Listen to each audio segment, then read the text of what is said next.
And welcome back to Safeco Field in Seattle. The All-Star reserves have taken the field. It's time to meet these guys. Now let's join public address announcer Tom Hutler for the introduction of tonight's All-Stars. Ladies and gentlemen, let's meet the All-Stars.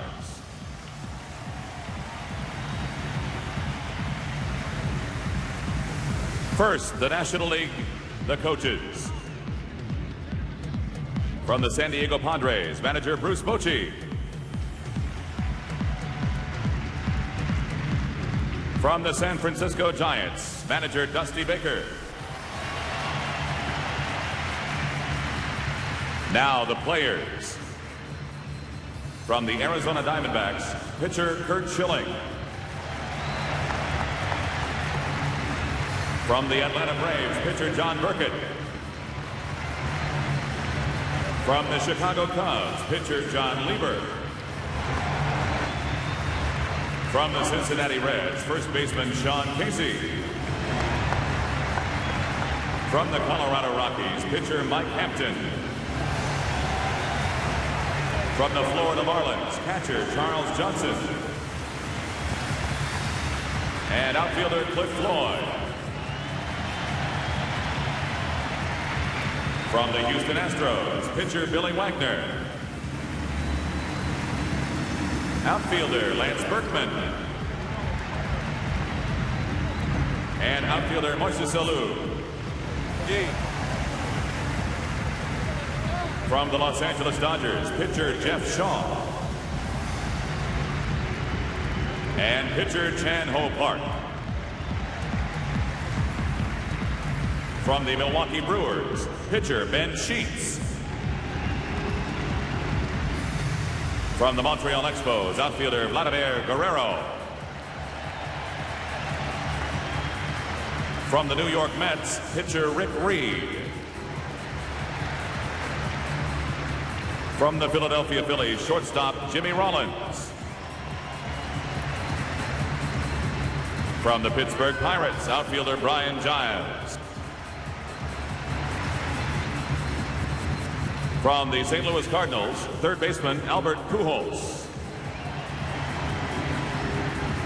And pitcher Matt Morris. And from the San Diego Padres, outfielder and honorary All-Star Tony Gwynn.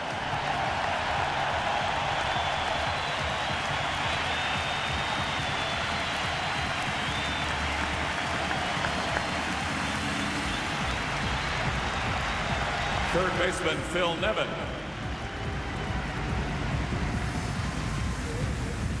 And first baseman Ryan Klesko.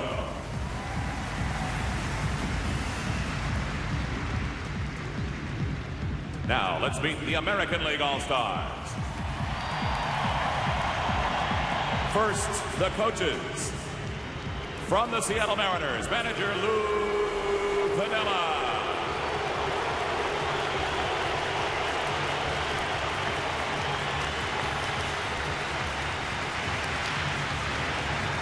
From the Kansas City Royals, manager Tony Muser. And now the players. From the Anaheim Angels, third baseman Troy Gloss. Pitcher Troy Percival.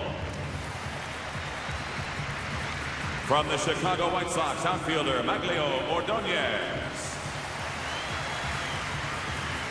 From the Cleveland Indians, second baseman Roberto Alomar.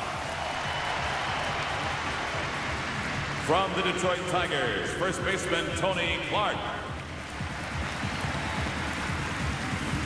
From the Kansas City Royals, first baseman Mike Sweeney.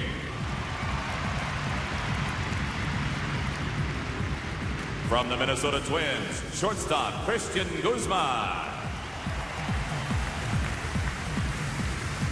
Pitcher Eric Milton. And pitcher Joe Mays. From the New York Yankees, shortstop Derek Jeter.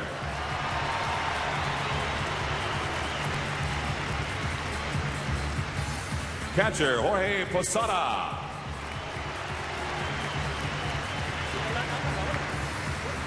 Pitcher, Mike Stanton. Pitcher, Andy Pettit. And outfielder, Bernie Williams. From the Oakland Athletics, first baseman, Jason Giambi.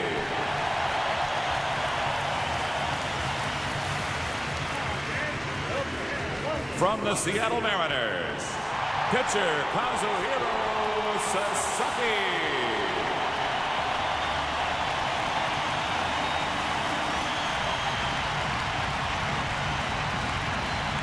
Pitcher Freddie Garcia.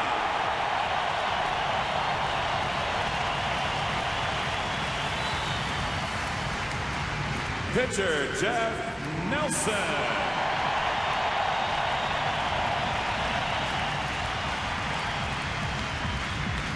And outfielder Mike Cameron.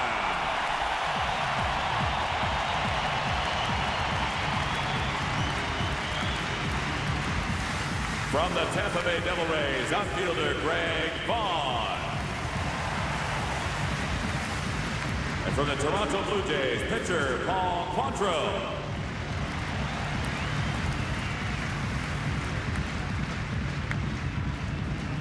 Now, let's meet the National League manager and starting lineup. The manager from the New York Mets, Bobby Valentine.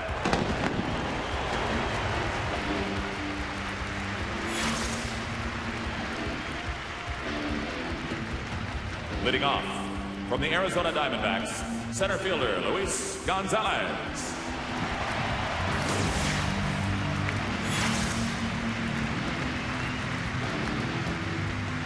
Batting second from the Colorado Rockies, first baseman Todd Helton.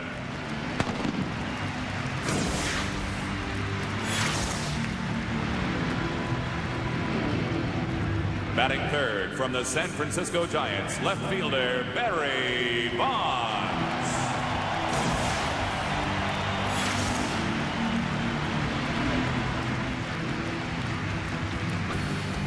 Batting fourth from the Chicago Cubs, right fielder Sammy Sosa.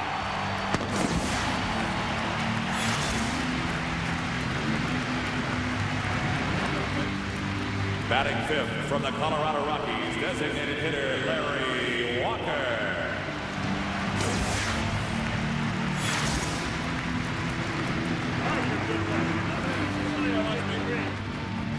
Batting sixth from the New York Mets, catcher Mike Piazza.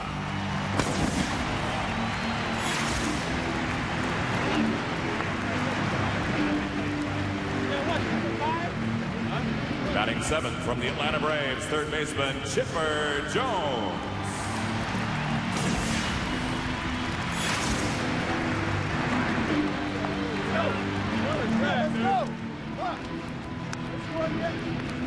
Batting eighth from the San Francisco Giants, second baseman Jeff Hint.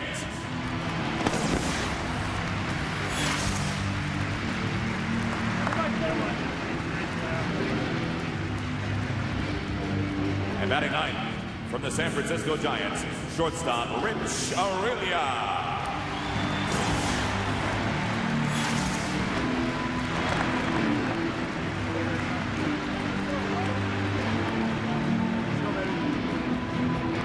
And the National League starting pitcher warming up in the bullpen from the Arizona Diamondbacks, Randy Johnson.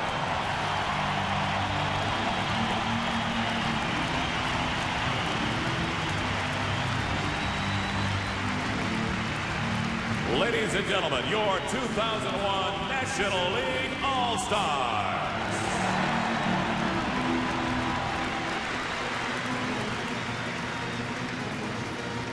Now, let's meet the American League manager and starting lineup. The manager from the New York Yankees, Joe Torre.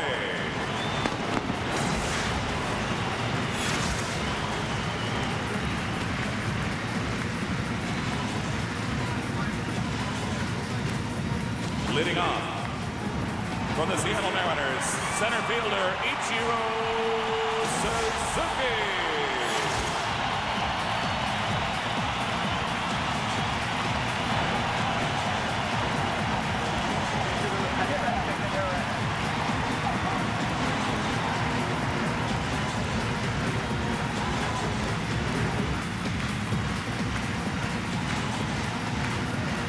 Batting second from the Texas Rangers shortstop, Alex Rodriguez.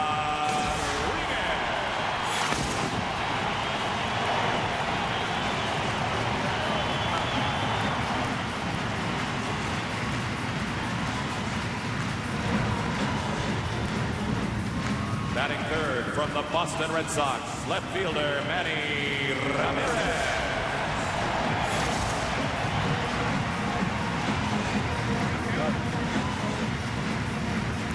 Batting fourth from the Seattle Mariners, second baseman Brad Boone.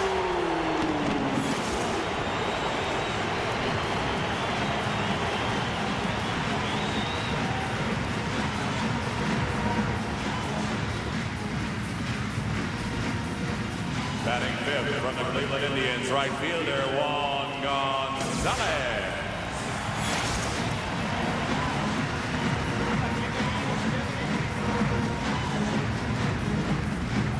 Batting sixth from the Seattle Mariners, first baseman John Olerud.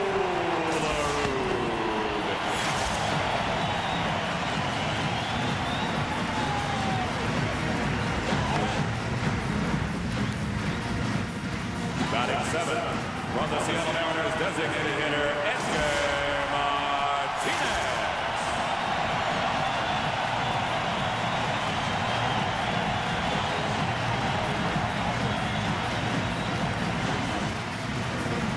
Batting eighth from the Baltimore Orioles, third baseman Cal Ripken Jr.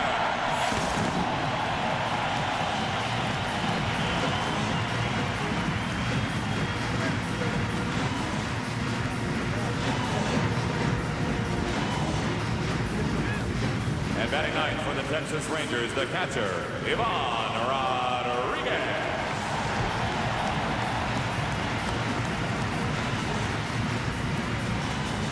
Pitching for the American League and warming up in the bullpen from the New York Yankees, Roger Clemens. Ladies and gentlemen, your 2001 American League All-Stars.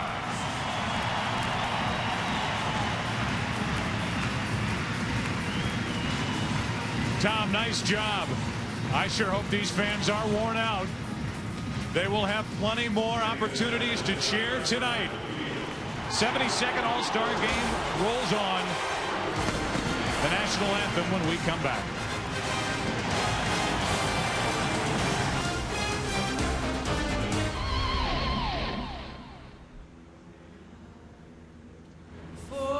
We welcome you back to Seattle, Safeco Field.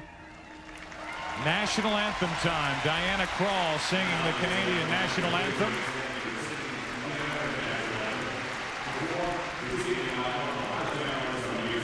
Her very first album reached Platinum Plus status, and her sophomore album, Fear of Flying, continues to receive critical acclaim.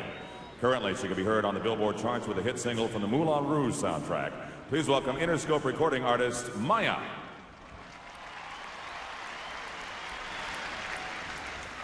Oh, say, can you see by the dawn's early light what so proudly we hailed at the twilight's last gleaming, whose broad stripes and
fly by. And hopefully tonight, what a game. Time to make some memories in Seattle. The 72nd Major League Baseball All-Star Game. It's right after this break, and it's right here on Fox.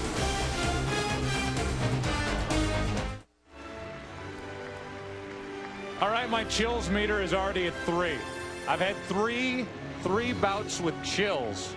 Joe Buck and Tim McCarver with you. And Tim, anytime you get ready for a game like this, and anytime a fan is trying to figure out what to watch for in a game, you highlight certain stories. There are so many stories packed into this 72nd All-Star Game, one of which that seems to run through all of it is the internationalization of this game of baseball. Well, there are players from 7 different countries. There are 22 first-time All-Stars.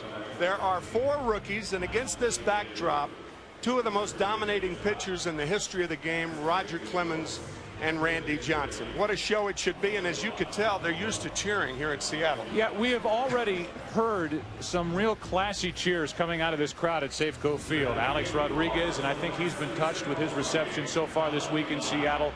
During the home run competition yesterday, I saw him get choked up. I would say more cheers than boos when he was introduced in the starting lineup. Here tonight, Randy Johnson, the place went electric when he was introduced.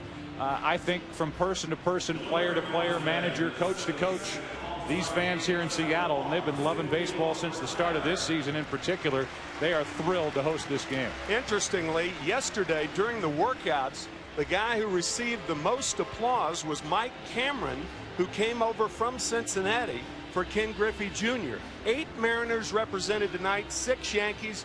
Those 2 teams have the most players, and it, as we said, should be so exciting. How fitting that Seattle would host this All-Star Game. Who knew? Who knew when they picked Seattle that the Mariners would be on this kind of a streak that they're on pace for 117 victories, which would be a record. You start to think about what this team is doing, and they're doing it, obviously, the old story. One superstar after another has left over the past 4 years, obviously starting with Randy Johnson, Ken Griffey Jr., Alex Rodriguez, and this team is absolutely dominating play this season in the American League. You see their record, 63-24. Read on down. 19-game lead over Oakland. That is the largest of any team at the All-Star break in the history of All-Star breaks. They have already won the American League West. Lou Piniella can start to get his postseason rotation in line right now. Yeah, I think he can. We talked about Ichiro a little bit in the pregame show. What a player. He can run. He can hit. Excellent base runner, and what an outfielder. This throw the first week of the season against Oakland. He made his mark early and often here in Seattle. Well, the American League All-Stars are on the field. We'll talk more about Ichiro as we look at Roger Clemens. Roger Clemens, who makes the start. He last started an All-Star game in 1986 wearing a Red Sox uniform. Now he's wearing a Yankee uniform, and his stretch over the past calendar year has been nothing short of spectacular for the New York Yankees. He finally is the pitcher the Yankees thought they were getting when they traded David Wells, Graham Lloyd, Homer Bush to Toronto to get him. He is the dominating pitcher they wanted. A rough year in 1999, his first year coming to the Yankees. On the disabled list for part of last season, but since July 1st of last year, when he came off the disabled list, he has been his old dominating self. Alex Rodriguez thought of this. He grew up in Miami idolizing Cal Ripken Jr. And he thought this year should be the year that Cal Ripken Jr. should finish as an All-Star and start this game as a shortstop, where he, as Kevin Kennedy said in the pregame, revolutionized the position of shortstop. Cal has no idea, and Alex Rodriguez said, you know what? I want Ripken to play short, and we'll see if Ripken is accepting.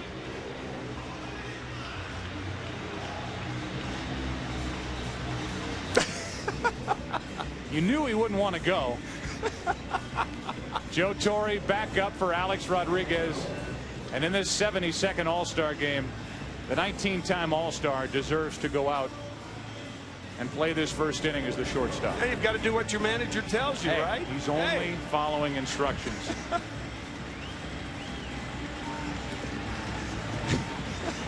I think he just said to Roger Clemens, strike him out. Don't have him hit it up the middle. So a classy gesture from a classy man. Alex Rodriguez, his idea, and Cal Ripken fought it. But Junior finally gave in when Joe Torre said, get over there. So there's a surprise for Cal already.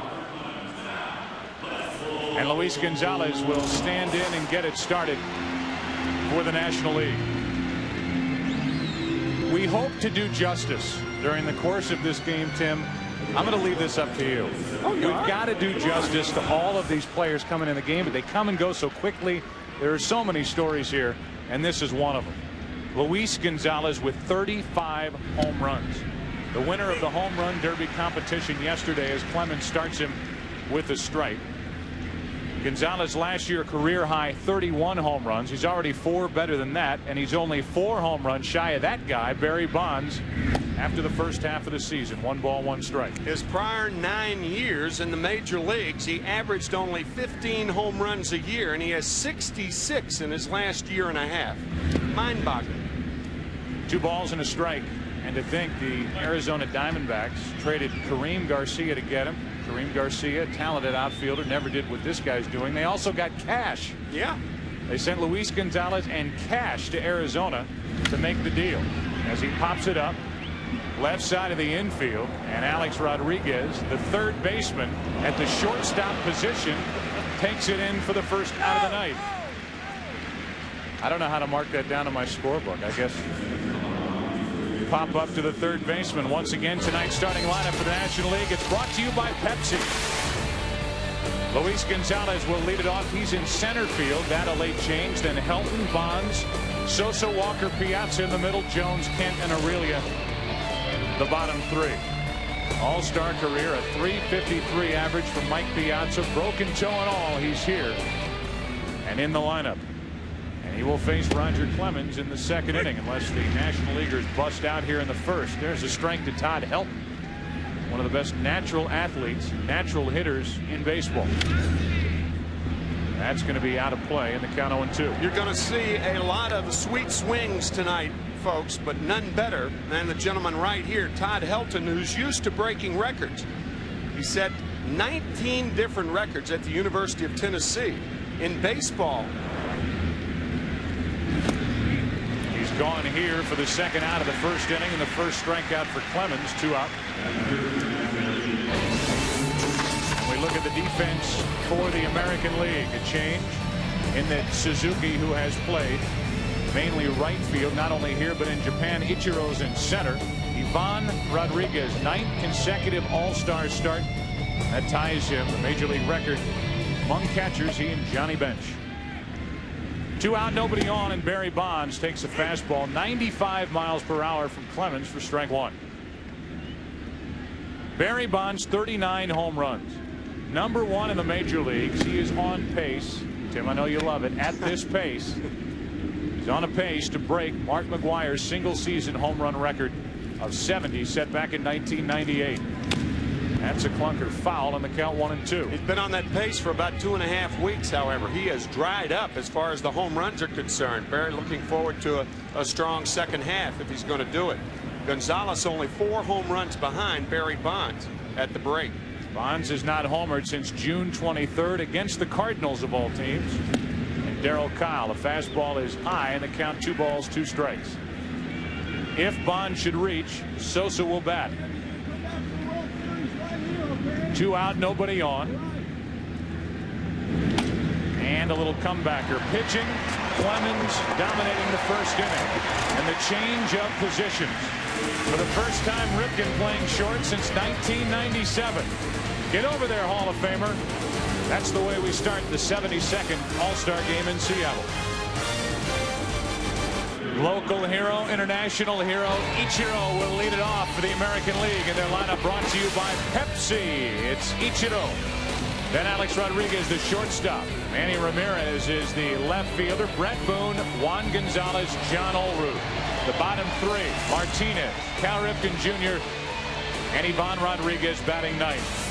How about the defense for the National League? Change right before the start as Luis Gonzalez is in center and Sosa's over in right. Around the infield, you see up the middle, strong with the Giants, Rich Aurelia, Jeff Kent. First National League middle infield teammates to start since 1985, and here is Ichiro. The skeptics all said, no, it won't work. He'll get his comeuppance when he comes to the U.S. and Canada, and plays in the quote-unquote major leagues. This guy is one of the front runners for the MVP award in the American League. Leads the American League in hits with 134. Rolls one over to Helton. Johnson's not there. Base hit.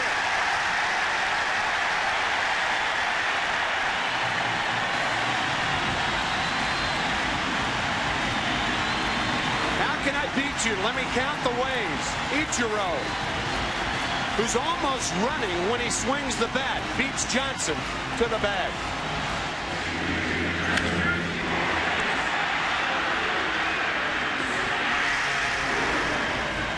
Some have clocked Ichiro down the line at 3.75 seconds, which is unheard of. Anything under 4 is fantastic. You hear 3.75, 3.8.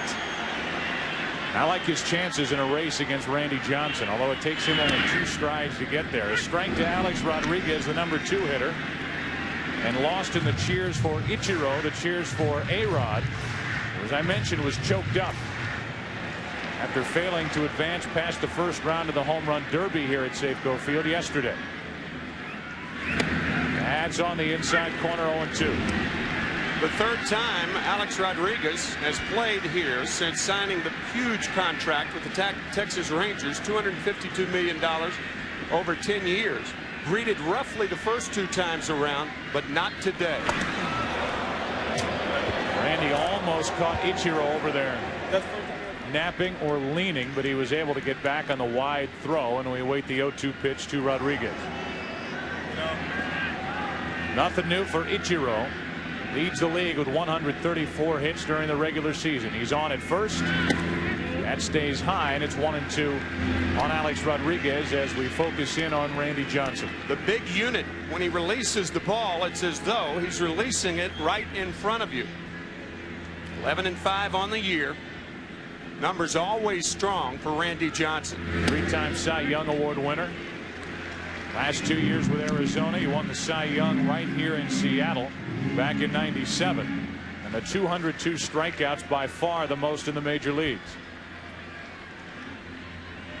1 on, nobody out. 2-2 pitch. Rodriguez takes ball 3. It was 0-2. Now it's a full count. Ichiro could be running here, and one of the stories today, Mike Piazza catching with a broken left big toe. We'll see how Mike throws if called upon.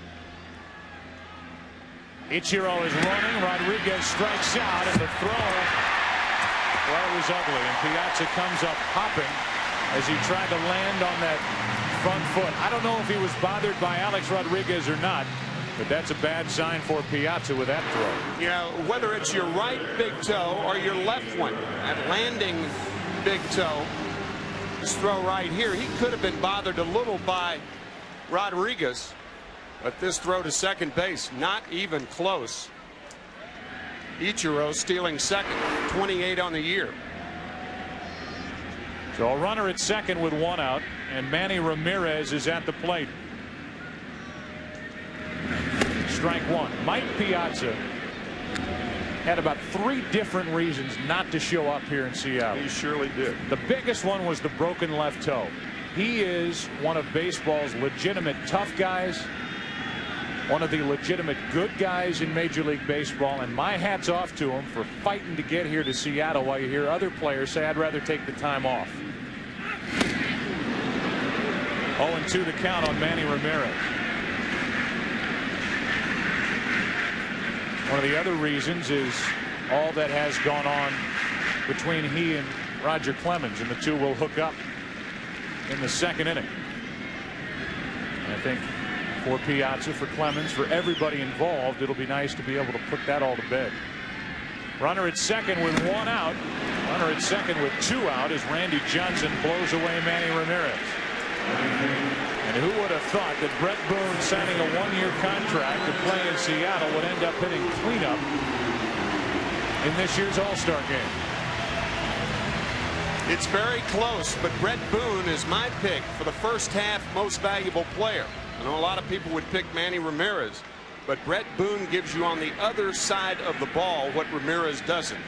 A complete player, always a great defensive player, but this year leading the American League in RBIs. Breaking ball in for a strike from Randy Johnson. First time as a starter for Brett Boone. Last year a .251 average with San Diego. Runner at second, two out, and that's a little high. 1 ball, 1 strike. It's got to be particularly difficult for these hitters. And usually when you start on the West Coast, 5 o'clock start Pacific time, or 5:30, very, very difficult right there. It's tough for the defense in center and right, second base, first base, and particularly difficult for the hitters until the sun goes away. It goes down. It's not going to go away. It's not going to go away? It's not You going to go promise? away. I promise. What's going to happen tomorrow morning? It will not. It'll come back. Okay. Yeah. 2 balls and a strike with Ichiro at second, 2 out. And the American League trying to grab a first inning lead. Boone with a big swing. 2 balls, 2 strikes. Little guy, big swing. When you're seeing the ball well, it's tough to catch up to a fastball up around the letters from Randy Johnson. Randy Johnson really a 2-pitch pitcher, but oh, those 2 pitches. Boone trying to bring home his teammate Ichiro. No score here in the first inning. Randy Johnson misses. And it's a full count. On deck is Juan Gonzalez. Edgar Martinez, arguably the best DH in Major League Baseball history, a history that dates back to 1973. He's batting 7th. Johnson trying to pitch around a leadoff infield single by Ichiro, a stolen base, 3-2 pitch. He'll do it again. Brett Boone, the first of a 3-generation family. Brett's father, Bob, the manager of the Cincinnati Reds. His brother, Aaron, the third baseman. And his grandfather, Ray, 78 years young, was in the clubhouse the other day, oohing and eyeing over the size of the Seattle Mariners clubhouse. Couldn't get over it. 3 balls, 2 strikes for the runner at second. Boone off the end of the bat should end the inning if someone can get there. Which Giant wants it? It's the shortstop Giant, Rich Aurelia. Ichiro, speed already a factor, showing that off here in this All-Star game. An infield hit. He's left stranded. No score after 1. As we wind our way into the second inning with no score here in Seattle, Sammy Sosa will lead off against Roger Clemens. Sosa, Larry Walker, the DH, and Mike Piazza. No score in the second, and 1 pitch. 2 hopper to the shortstop. He's back at short. Alex Rodriguez 1 away. And nothing to it so far for Roger Clemens. That'll bring in Larry Walker. He's tied for 3rd in the National League with his 83 runs batted in, the 97 most valuable player. Since he ended up in Colorado, all he has done is hit. Mike Piazza waits on deck.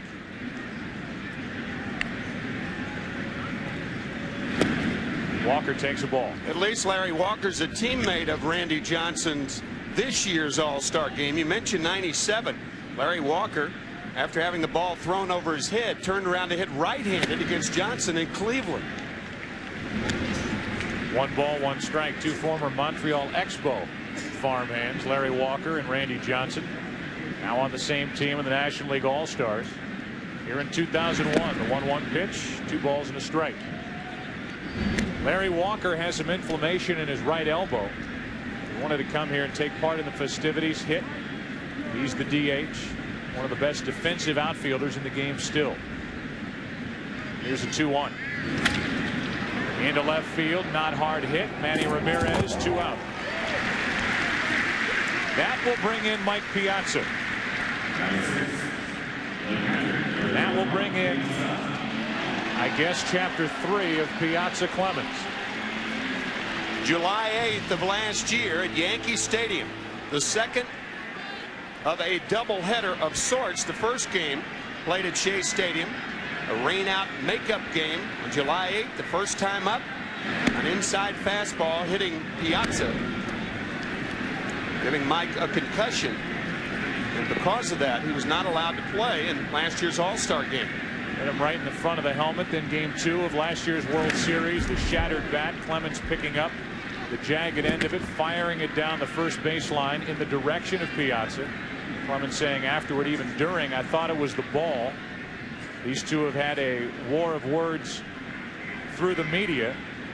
They have not patched things up. As Piazza takes ball 2, 2 balls and a strike, and I know that both players, Piazza and Clemens, will be happy when this at bat is over and these two can move on. 2 balls and a strike, 2 out, nobody on, and Piazza took it on the outside corner, 2-2, and everything has been down the middle of the plate or away to Piazza. Fastball's away. The last pitch is slider.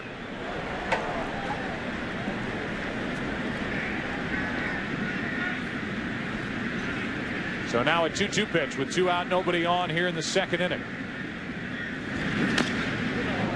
And it's still 2-2. Chipper Jones waits on deck. Mike Piazza has the top batting average, the top slugging percentage among catchers all time. He waits for a 2-2 and takes ball 3, and it was down and away. If Piazza continues as a catcher, when he hangs it up for good, he will likely go down as the greatest hitting catcher in the history of Major League Baseball. The question is whether he will continue as a catcher.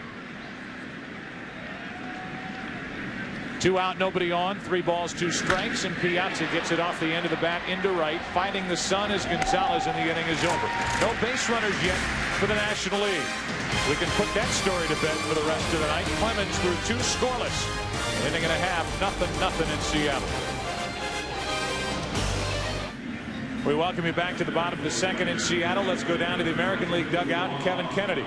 Joe, thanks, Roger. You're awesome again. You're having such a great first half. Are you looking for that 6th Cy Young Award? I know you got 1 for each of your 4 boys, 1 for your wife. Is it time for you this time? Well, it was nice. You know, it was nice to be a part of this, and it was exciting being able to go out there and start. It's just a huge privilege, and you know, a lot of thanks goes out to my manager for giving me the opportunity.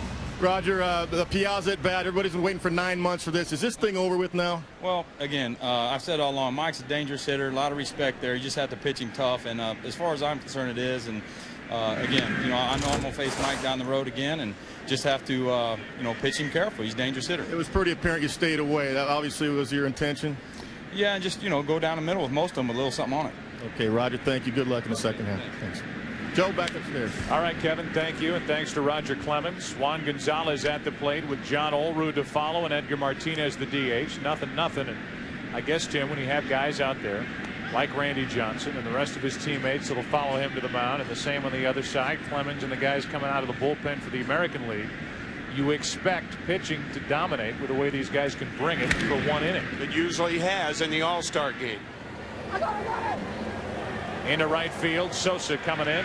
Kevin Kennedy talked about Roger Clemens and how he was pitching to Mike Piazza. 6 pitches. Outside, both fastballs. The splitter away. Slider gets the corner. Fouled off. And another one down. Off the end of the bat. And an out. 7 pitches. I said 6. That was a 7-pitch sequence. Nothing inside.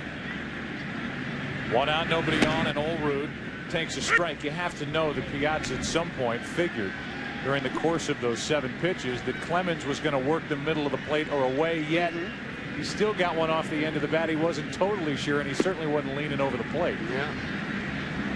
1 ball, 1 strike on Olerud.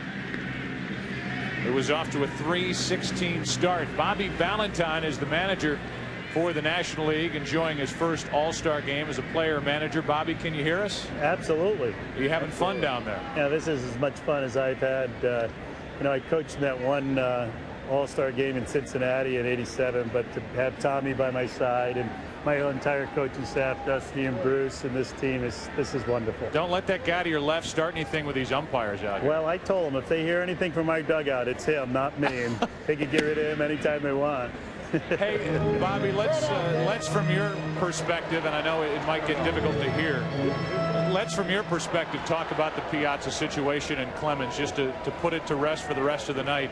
I'm sure you're glad that's behind you. Well, I think it is behind us. You know, it's 2 great players battling against each other who had a couple incidences.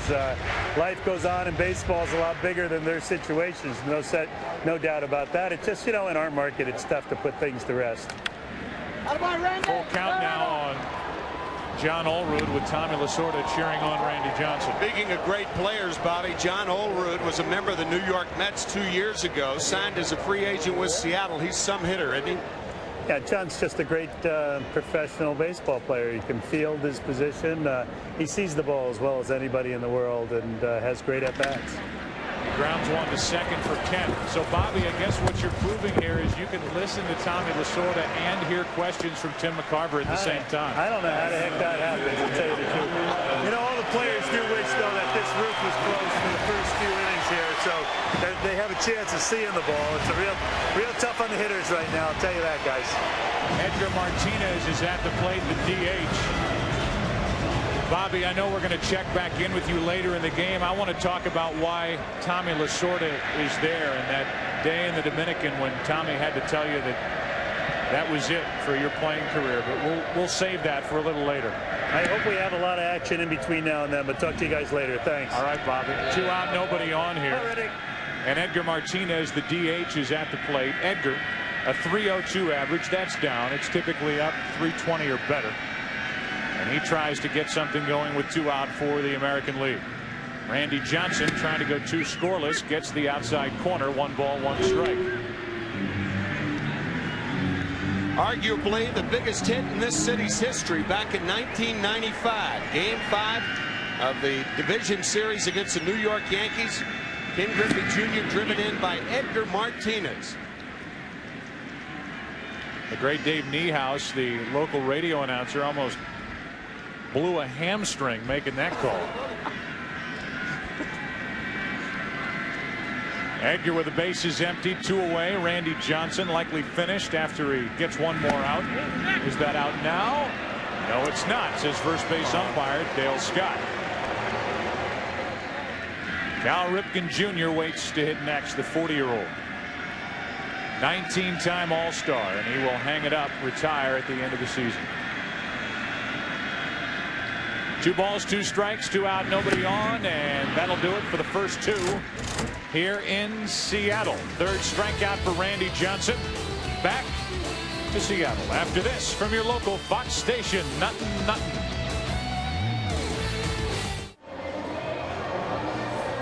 Third inning, no score. The American League has the game's only hit, and a new pitcher is in the game for Seattle, Freddie Garcia. 10-1, an ERA of 3.18, and one of the pieces to the puzzle in the trade made in 1998 between Seattle and Houston, which sent Randy Johnson to Houston. Chipper Jones will lead it off. It'll be Jones, Kent, and Aurelia, the bottom 3 in the order for the National League. Chipper Jones making his 3rd start as an All-Star. There's Jeff Kent on deck, and away we go in the 3rd inning. That's the opposite way off the end of the bat. Manny Ramirez has it for out number 1. That trade that you mentioned, the first superstar piece in that trilogy of players that was traded from the Seattle Mariners. Actually, Randy Johnson traded at the trade deadline in '98. Then Ken Griffey Jr. traded a couple of years later, and then Alex Rodriguez signing as a free agent. So in 3.5 years, 3 superstars leaving the Mariners. And what do? Win 63 games in the first half of the season this year. That leads me to my question. As Jeff Kent stands in, one of the most productive second basemen in the history of baseball with what he's done the last 4 seasons coming into this year. Is there some theory you've come up with? Is there a reason why they've lost 3 of the game's best players, and now in 2001 this team's the best team in baseball? I don't think you could bottle a theory like that, but certainly pitching has a lot to do with it. And the guy on the mound, 10-1, with their terrific bullpen and their closer, whom I'm sure we'll see today. That's Sasaki. You could make a strong argument for 2 of their other starters, sure, to be on this all-star squad. The line was drawn after 8 in the end after Cameron was added, placing his friend Greg Vaughn. 3 balls and a strike. Jeff Nelson added late. Aaron Seeley has had a terrific start to the season. Jamie Moyer. That is hard hit into left field off the bat of Kent and into the glove of Ramirez. 2 up, 2 down, and down to Steve Lyons in the National League dugout. I'm with Randy Johnson. Randy, 8 times you've been here. Another outstanding performance as a starter. Ichiro, the only guy that gets a hit off you. How did he look with you facing him? Well, I think he was kind of measuring me up. I was measuring him up as far as what he could foul off, and I only threw 2 pitches in the second fastball he hit, and I fell off towards third base, and now I'm going to have to probably work on a little extra PFP now, because as fast as he is, there's no way he can get over there falling off third base. You know, with the year that you've had so far with the 200 strikeouts already at the break, does the record of Nolan Ryan ever enter your mind? No, I'm more worried about going out and the way that we're playing right now. I'm more worried about quality starts and strikeouts. You and Kurt Schilling right now, the best 1-2 pitcher in the game? Well, it's not up for us to decide. Kurt and myself, we just go out there and pitch as best as we can. All right, man. Good job. Thank you very much. Joe, let's go back to you. Cal Ripken Jr. will lead it off. Bottom of the 3rd. American League bats. There is no score. Cal Ripken Jr. stands in to lead it off for the American League in the bottom of the 3rd.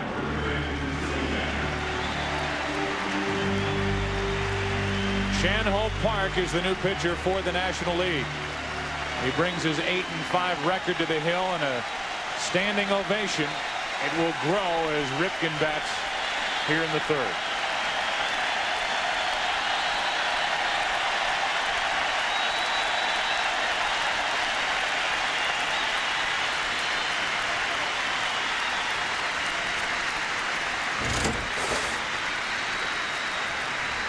The man of 1,000 stances leads off, rips one, goodbye. Ripken homers in his final All-Star game.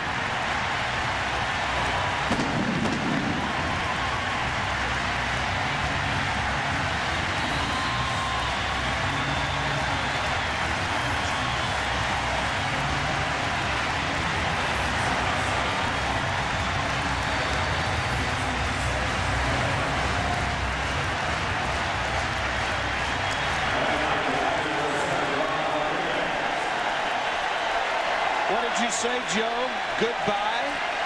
What a goodbye.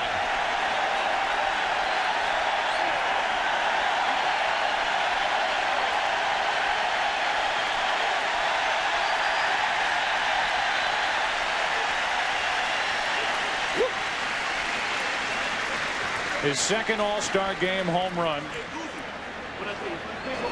And like he did on that September night back in 1995 when he broke Lou Gehrig's Ironman record, he homered in that game.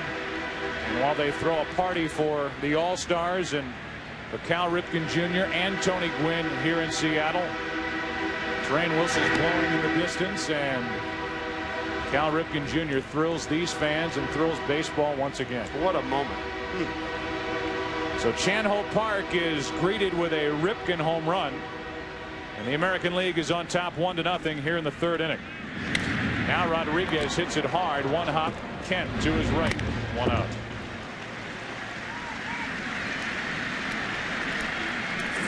That'll bring in Ichiro, who has one of the 2 American League hits tonight.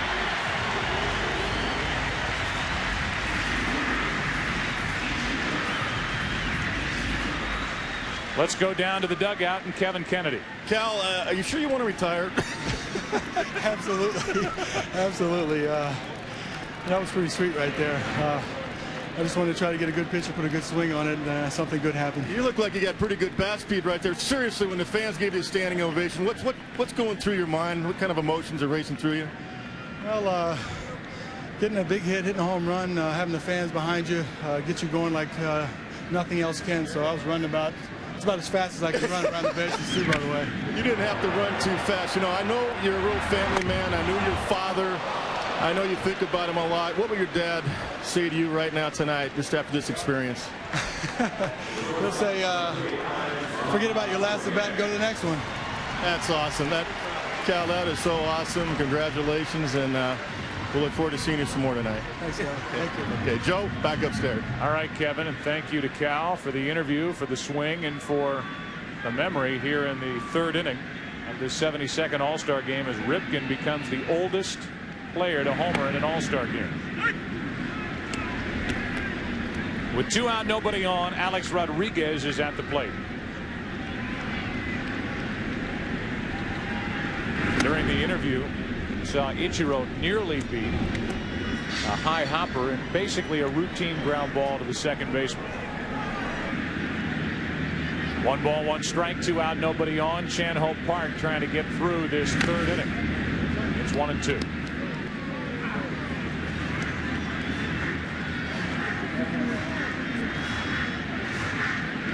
A-Rod struck out his first time at the front end of a strike him out, steal a base play against Randy Johnson.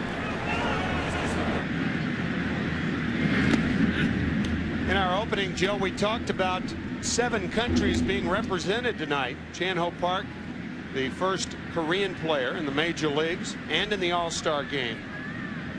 And Ichiro, the first position player in the All-Star game. Rodriguez is gone, and so are the American Leaguers, but not before Cal Ripken Jr., baseball's Iron Man. 2,632 consecutive games played and a home run in the 72nd All-Star game in Seattle. And we thank Joe Torre for joining us as he has gone to one of his own. Andy Pettit on the mound. Joe Torre, we know that you can hear us. Not if you can hear us. All right. We are well on our way here in the 4th inning. I know you've been a part of a lot of great moments in baseball history. Describe what it was like to sit in that dugout or stand in that dugout and watch Ripken take the trip around the bases. Well, you want to get sick to your stomach. I had O-R-D-O-N, and I heard the roar, and I looked up, and I saw the ball go out of the ballpark. You didn't see it? I didn't see him hit it. I saw the ball go out of the park. Did Frank see it? I hope so. Everybody else saw it. All I heard was Mel Stottlemyre saying, "Get out of here." That's foul. The count 0-2. Joe, that was a nice moment in the first inning when A-Rod went over and played third and moved Cal to shortstop. That was A-Rod's idea, right? Yeah, A-Rod called me. I guess it was on Thursday, I believe it was. Last Thursday, called me after a ball game and asked me what I thought of the idea, and I thought it was dynamite as soon as he told me. 0-2 the count on Gonzalez. 1 ball, 2 strikes. Did you know you're undefeated as a manager in All-Star game play, Joe? Of course I know that. That's easy to know. You can't. I can count to 3. You like your chances tonight, Joe? Excuse me? You like your chances tonight? Well, right now I do. As long as those shadows stay like that, I'm fine. You went through some heat here in Seattle, around the world of baseball, for selecting the Yankee reserves. You ended up adding a couple of Seattle Mariners to the list, and it seems like all is quiet right now with the makeup of your team. That was politically correct. You know, I knew I was getting. In fact, I took the heat in New York. I thought I was going to take it in Seattle. I took mainly the heat in New York. And then I knew there was a way I had to put a tourniquet on this thing, and picking especially my man Nelly, and then Mike Cameron, who was thrilled to death to be out there. Gonzalez gets a base hit into right field, and the National League has its first hit. We just saw a shot of Don Zimmer. Can you put into words what Don Zimmer has meant sitting next to you on the bench for this incredible run since 1996? I can't. He's been so good. You know, today we're into technology. You know, we have computers, we have stopwatches now to time the pitchers. I'm talking to you in the dugout, and that's technology for you. Yeah, that's right. And then all of a sudden, Zim looks at the pitcher and he say, "We can steal on this guy." You know, he has nothing in his hands other than you know, obviously his hands, and he's just talking about, he sees the game. I mean, he's got the computer in his head, and we're constantly talking about situations, and he has been dynamite for me. Speaking of technology, Joe, seated to Don Zimmer's right, Frank Torre, and technology has kept him alive over the last 5 years. Well, we have my brother, and I'll tell you, I can't be more thankful. And he was thrilled when it was suggested to me about taking him, and then I checked with the Major League office, and they said, fine. You're right. You know, open heart surgery, getting a new heart in '96, and you know, he still does his exercises. He's still able to stand at the gambling tables in Las Vegas without having a letdown. Helton pops it up to the third baseman Ripken. Would it be fair to say, Joe, that Frank has been somewhat of a father figure to you over the years? Well, there's no question. You know, I know why Bobby Valentine took Lasorda. He meant a lot to his career, and not only professionally but personally. And Frank fit that same description for me. He was a father figure. He was my hero figure. And anytime I, you know, had some good newspaper clippings written about me, if he didn't concur with those, you know, his word is what really counted with me. 1 on, 1 out for Barry Bonds. Bonds at the plate. He bounced back to the pitcher, Roger Clemens, his first time up. 39 home runs. And the tying run is on at first with 1 out here in the 4th inning. 0-2. You know what's unique, Joe, is seeing so much of Frank, but not hearing anything from Frank. Well, he lets you hear it, doesn't he? Well, why don't you walk over there at some point and have a seat next to your brother, and maybe he can chime in a little bit. You want me to do that? I'll find him. All right.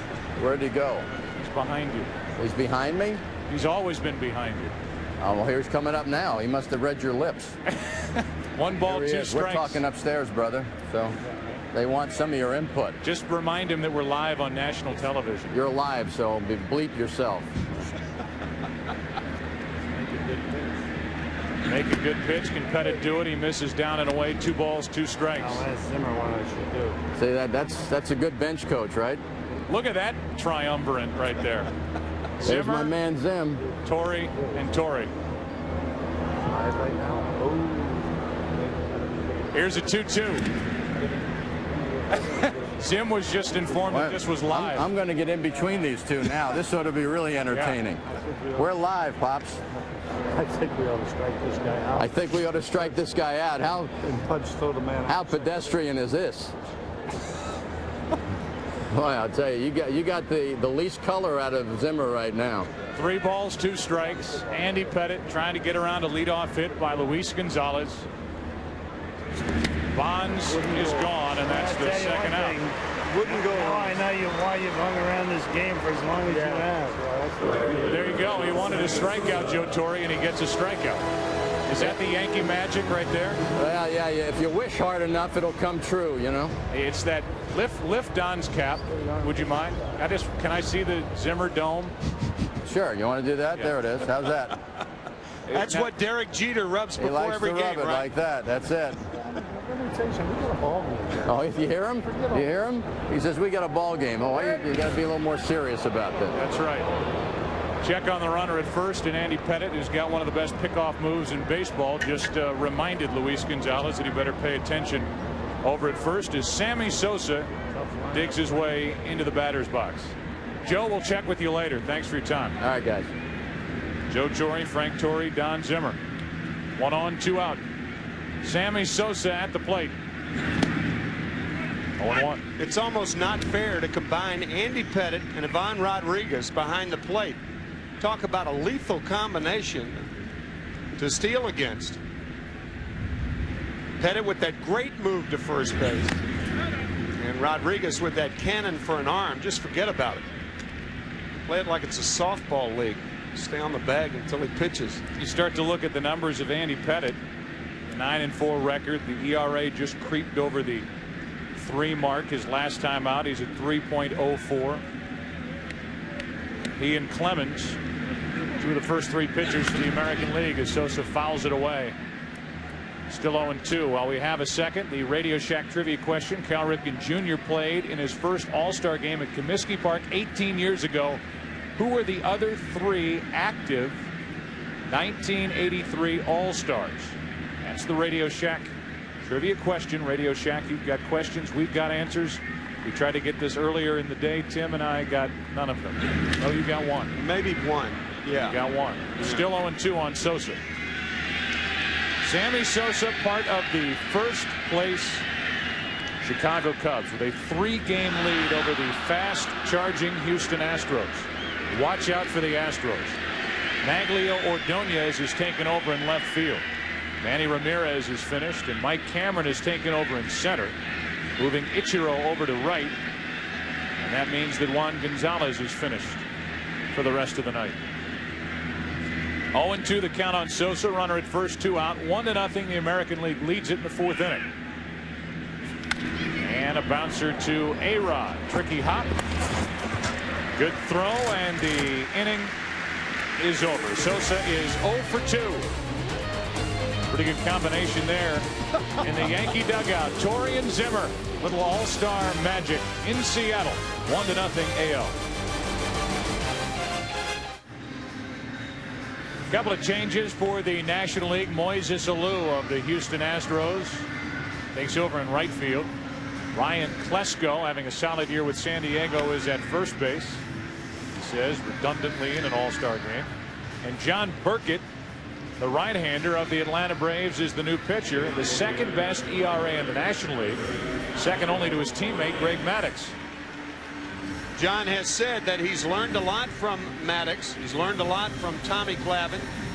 He's even learned a lot from John Smoltz. Those three guys have carried the Atlanta Braves to a ton of wins in the 1990s.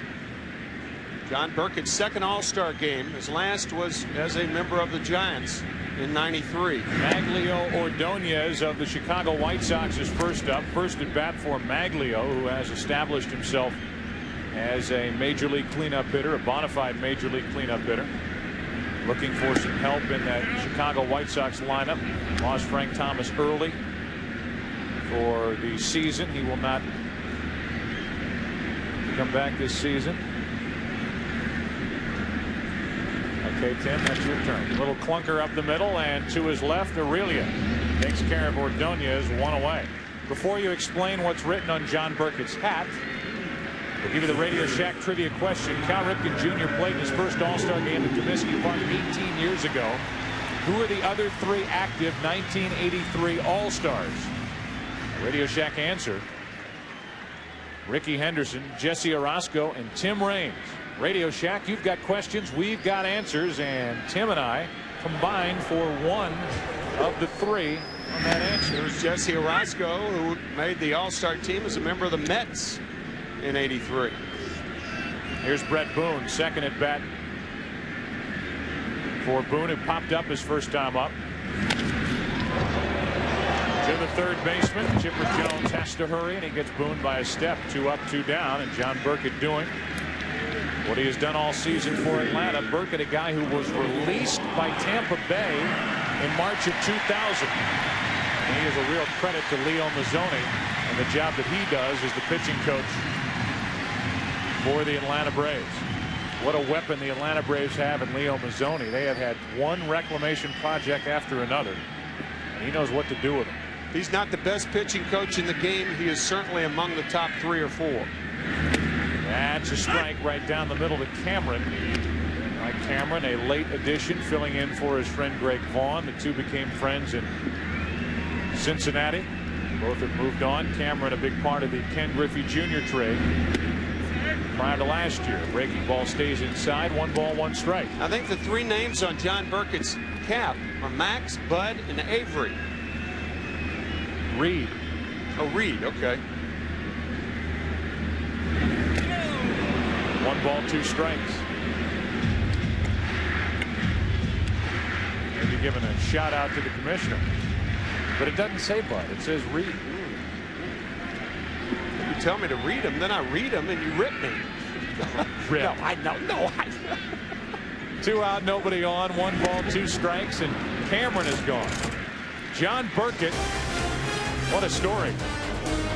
Tim and I will repair our relationship as we go to the 5th. All-Star Faces, All-Star Game, 1-0 American League.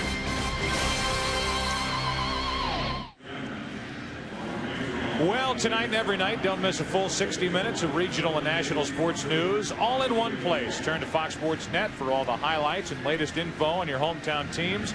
On the Regional Sports Report, then, get all the national headlines and scores of the National Sports Report. No matter where it happens, we've got it covered every night on Fox Sports Net, covering the dugout of the National League side.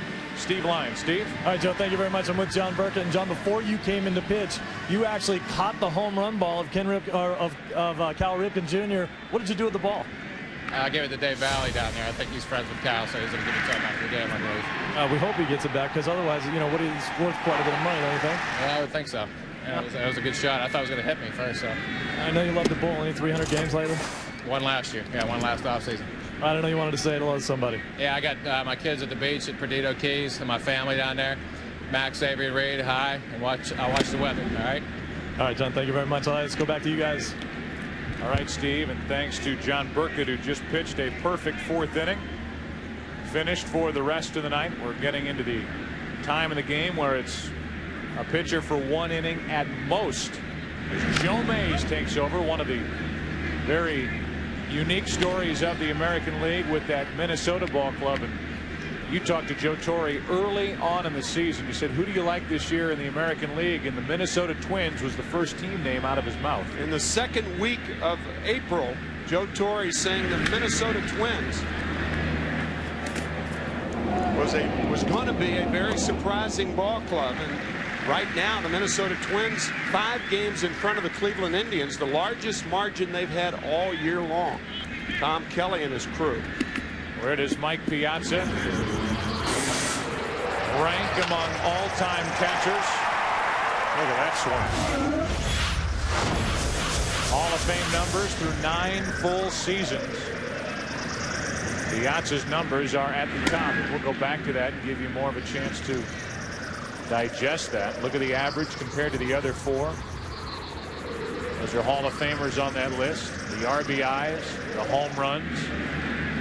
There's a compelling argument for him to stay behind the plate as a catcher. There's also another compelling argument for him to move, and that is his 33rd birthday coming up. It is rare. Fisk is one of the few exceptions to the rule. Once you get to that age, 33 and beyond, the production starts to tail off, and this has been a below average year for Mike Piazza so far. Bob Boone is another example of a guy who has longevity, but Bob was not, of course, the offensive player that Fisk and Piazza are. Spoiling that pitch and fouling it down the right side to keep it 1-2. I think now's the time. I think Mike Piazza will move from behind the plate, and the Mets will do it judiciously during the offseason. I think now's the time. The combination of everything. Well, who better to talk to than the manager for the National League and the manager for the New York Mets, Bobby Valentine, as Piazza rolls one over to third. Ripken. 2 out. Let's go down to Bobby Valentine. Bobby, hopefully you can hear us. Is there a plan in place to move Piazza from behind the plate? I've never talked to Michael about that, that's for sure. I've heard enough about it in New York, no doubt about that. And there's been a little internal discussion just what if, but there's no plan for that. All right, Michael, great job. Thank you, bro. So as Piazza makes his way into the dugout, Chipper Jones bats with 2 out, nobody on. Logically speaking, though, Bobby, you've got a weapon there, a big weapon in your lineup, whose biggest asset to your club is what he does with the bat. And if he continues to get beat up behind the plate, it would only make sense to move him away from the catching position, wouldn't it? Well, yeah, we hear that. You know, the only problem we have then, you move him out, then you have to replace the guy that he's replacing behind the plate with some offense that will be comparable, and I haven't seen that come to pass yet. That's a strike to Chipper Jones. Any thought now with the toe injury, at least for a for a short while, moving him away from the plate? I know he's catching here in the All-Star game, but moving him defensively once the second half starts? No, Mike's really, when he's been in Met uniform, he's never taken a ground ball or a fly ball. Here's a fly ball into left off the bat of Chipper Jones into the glove of Maglio Ordonez. Bobby, thanks for your time. We'll check back. That'll do it for the top of the 5th inning. Piazza 0 for 2 and likely finished for the rest of the night. Who's coming up? Olrud, Martinez, Ripken, 1-0 American League. Flying high above and pointing toward Mount Rainier. Above here in Seattle, the Budweiser.com airship with these live shots from 1,000 feet up. Baseball fans, this Bud's for you. Number of changes as the National Leaguers take the field in the bottom of the 5th. Lance Berkman is in the game and now in center field. Albert Pujols, the 21-year-old rookie from St. Louis who played A-ball last year, is in the game at third base. The new catcher is Charles Johnson, takes over for Piazza. The new pitcher, left-hander Mike Hampton, who inked a huge contract in the offseason with the Colorado Rockies. And he has not disappointed the Rockies one bit. In fact, as good as he's been on the mound, he's been about that good with a bat in his hands. With 6 home runs to his credit. Here is Olrud. And there is strike 1. Understand Pujols will bat 6th. Johnson 7th. Berkman 1st. No balls, 1 strike. Olrud, who's 0 for 1. Grounds it foul 0-2. Where do the New York Mets miss the presence of Mike Hampton? We talked about John Olrud earlier. I think a lot of times when a team's in the World Series, it obscures your needs. Mike Hampton, the Mets made a big offer to Hampton, somewhere in the neighborhood of $105 million. Kent to his right, backhanded play, wild throw into the dugout, and Olrud will head down to second base. He's there with nobody out.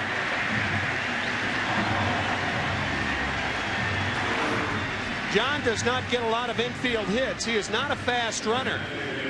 Jeff Kent fielded it well, and then overthrows Ryan Klesko, and Olrud has a rare base hit and an error on Jeff Kent.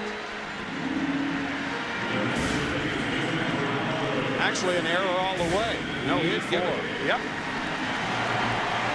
E4, so no hit and error on the throw. And Olrud is finished. Jason Giambi takes over at second base here in the 5th inning. And Edgar Martinez is at the plate. See if the American League can push a run across. The runner at second, nobody out. Cal Ripken Jr. waiting to hit next.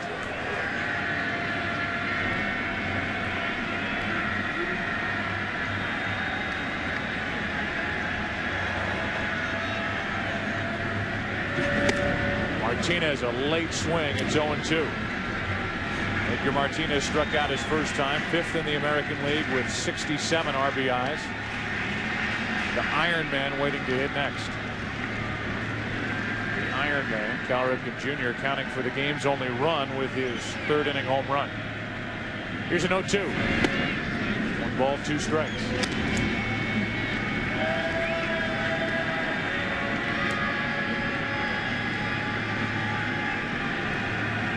Edgar, obviously one of the game's great hitters still. 38 years old. He is at the top and near the top in every category among designated hitters. The DH was instituted in 1973. 1st in average, 1st in doubles, 3rd in hits, tied for 4th in RBIs, 5th in home runs. Now that's easily overlooked, but it's a mistake to do that with Edgar Martinez in this Seattle lineup. He's overlooked by everybody but American League pitchers. 2 balls, 2 strikes. Runner at second, nobody out. Martinez shatters his bat in the hole. It's really a good play, and Martinez does not advance the runner. A streak that began on May 30th, 1982, and ended on September 19th, 1998. And you start to see some of the injuries, near injuries, and some of the pain that Cal Ripken went through during the streak. And he played, and he played, and he played for over 14 years every single day. The Oriole way, the Ripken way. And here for his second at bat with flashbulbs popping around the park. Ball one low and away. Ripken, his first time up, ripped one over the wall and left. This might be his last at bat.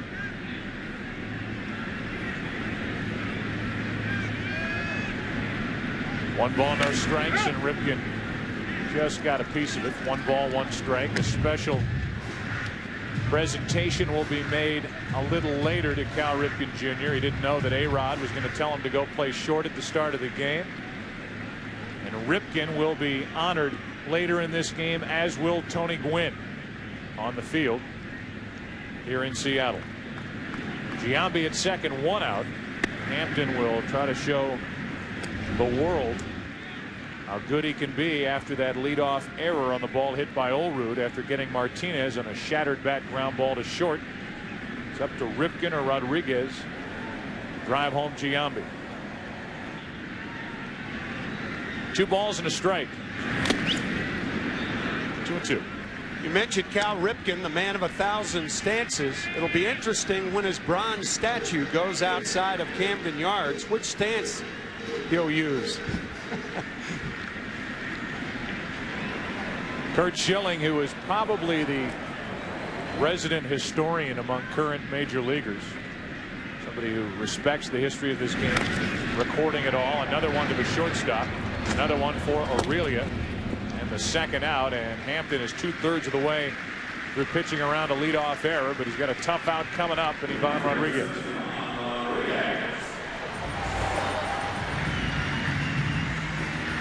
Rodriguez bounced out to second his first time up.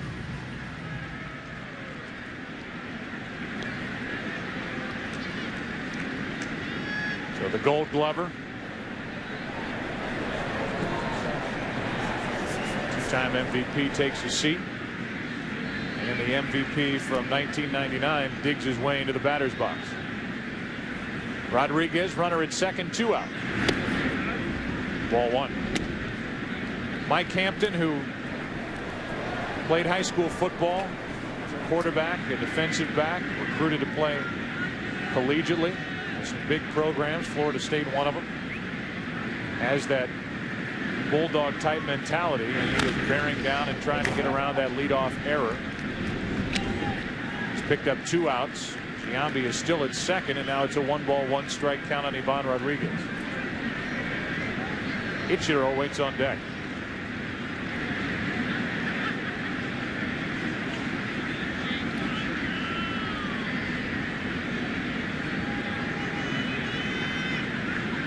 American League on top 1-0, and that's strike 2. Mike Hampton decided to head to Denver, Colorado, as Ichiro has proven that position players can not only come here and succeed in the major leagues here in the States and in Canada. Mike Hampton's trying to prove that free agent pitchers can go to Colorado and succeed. That's up the middle, and Rodriguez a 2-out hit. Here comes Giambi. Throw not made as Berkman gets it back into the infield. A 2-out RBI hit for Ivan Rodriguez. 2-0 American League.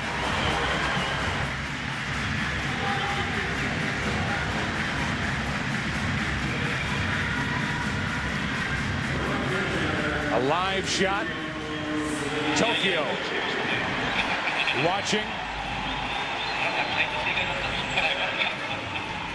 watching a big screen, Ikebukuro Station, the Times Square of Tokyo, watching Ichiro, who won 7 consecutive batting titles for the Orange Blue Wave in Japan. And here he is with a .347 average at the midway point his first year with the Seattle Mariners. Pacific League All-Star. 1 on, 2 out. 0-2 the count. Ichiro's nickname in Japan is Elvis. He only weighs 165 pounds, and his teammates on the Mariners cannot believe how much he eats. So obviously Elvis in his early years. Right. Not in the early to mid 70s. No. 0-2 the count, runner at first, 2 out. The opposite way, and Pujols takes care of Ichiro. Let's go back to 1981. Cal Ripken Jr. with the Rochester Red Wings had modest aspirations. I'm learning the pitchers. I'm learning how to hit the ball to right field, how to hit the ball to left field, and learn how to look for a certain pitch in a certain situation. So all of that, is helping me become a better ball player, and maybe someday soon I'll be in a big league uniform.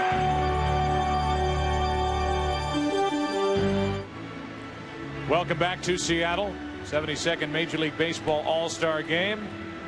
A look at Cal Ripken Jr. and now we visit with Tom Huttler. Now entering the game at third base from the Anaheim Angels, number 25 Troy Glaus, replacing Cal Ripken Jr.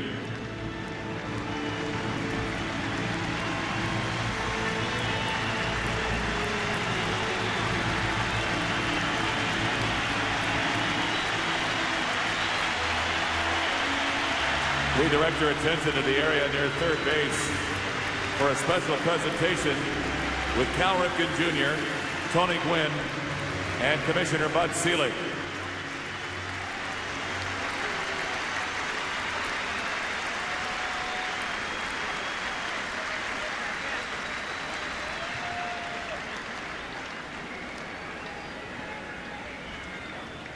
Ladies and gentlemen, the Commissioner's Historic Award was created in 1998 and is presented to a player who sets a record of historic significance or whose body of work is in itself of historic significance.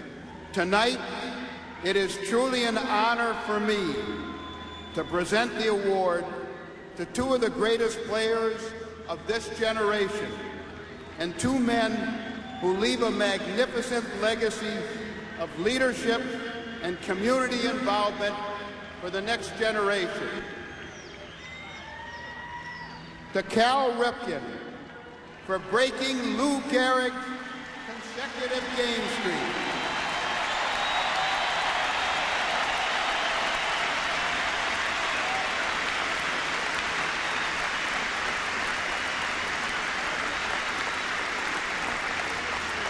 For setting a new record at 2,632 consecutive games. And for being one of only 7 players to have more than 3,000 hits and 400 runs batted in. Congratulations, Cal.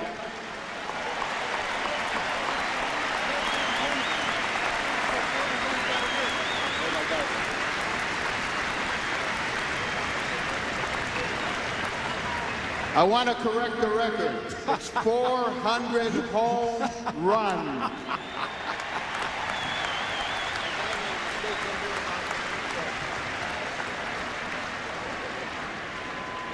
I just want to say it's been a great and fantastic run. Thank you. Thank you, everybody. Thank you.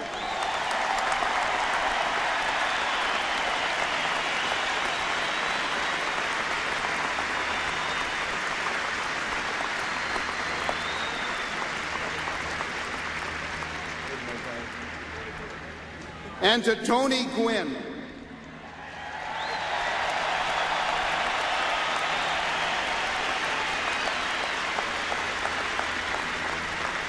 who has a lifetime batting average of 338.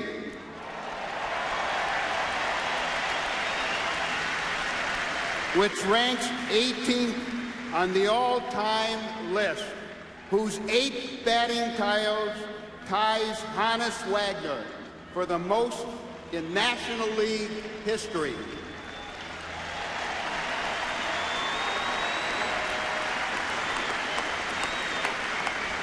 and who has set a National League record by hitting 300 or better for 18 consecutive seasons. Congratulations, Tony.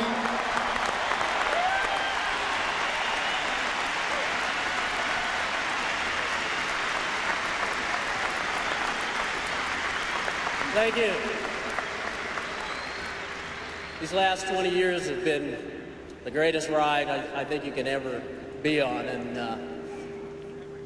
seeing Cal hit that home run, I know I'm on the National League side, but that was pretty impressive.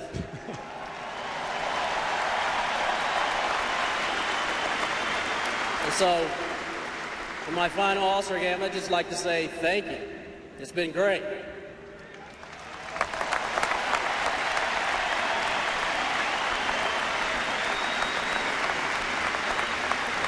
Tony, Cal, on behalf of all the players and everybody gathered here, of people in the stands and people all over the world, thank you not only for your on-the-field activity, but for the human beings that you've been and the wonderful, wonderful legacy that you've left our great game. Thank you very much.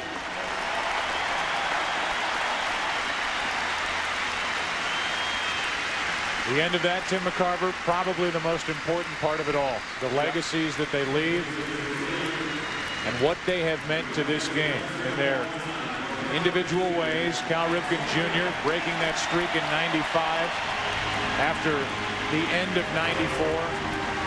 The strike, no postseason, no World Series that year. He helped baseball start to bridge the gap back toward the fans with that lap around the warning track. What he did for baseball in '95, plus the exciting postseason that year. But I look at that guy, Cal Ripken Jr., as one of the big reasons why baseball was able to get back so many of the fans. Some still haven't come back, but so many of the fans back to the game after that disastrous end in 1994. And now you go to Tony Gwynn.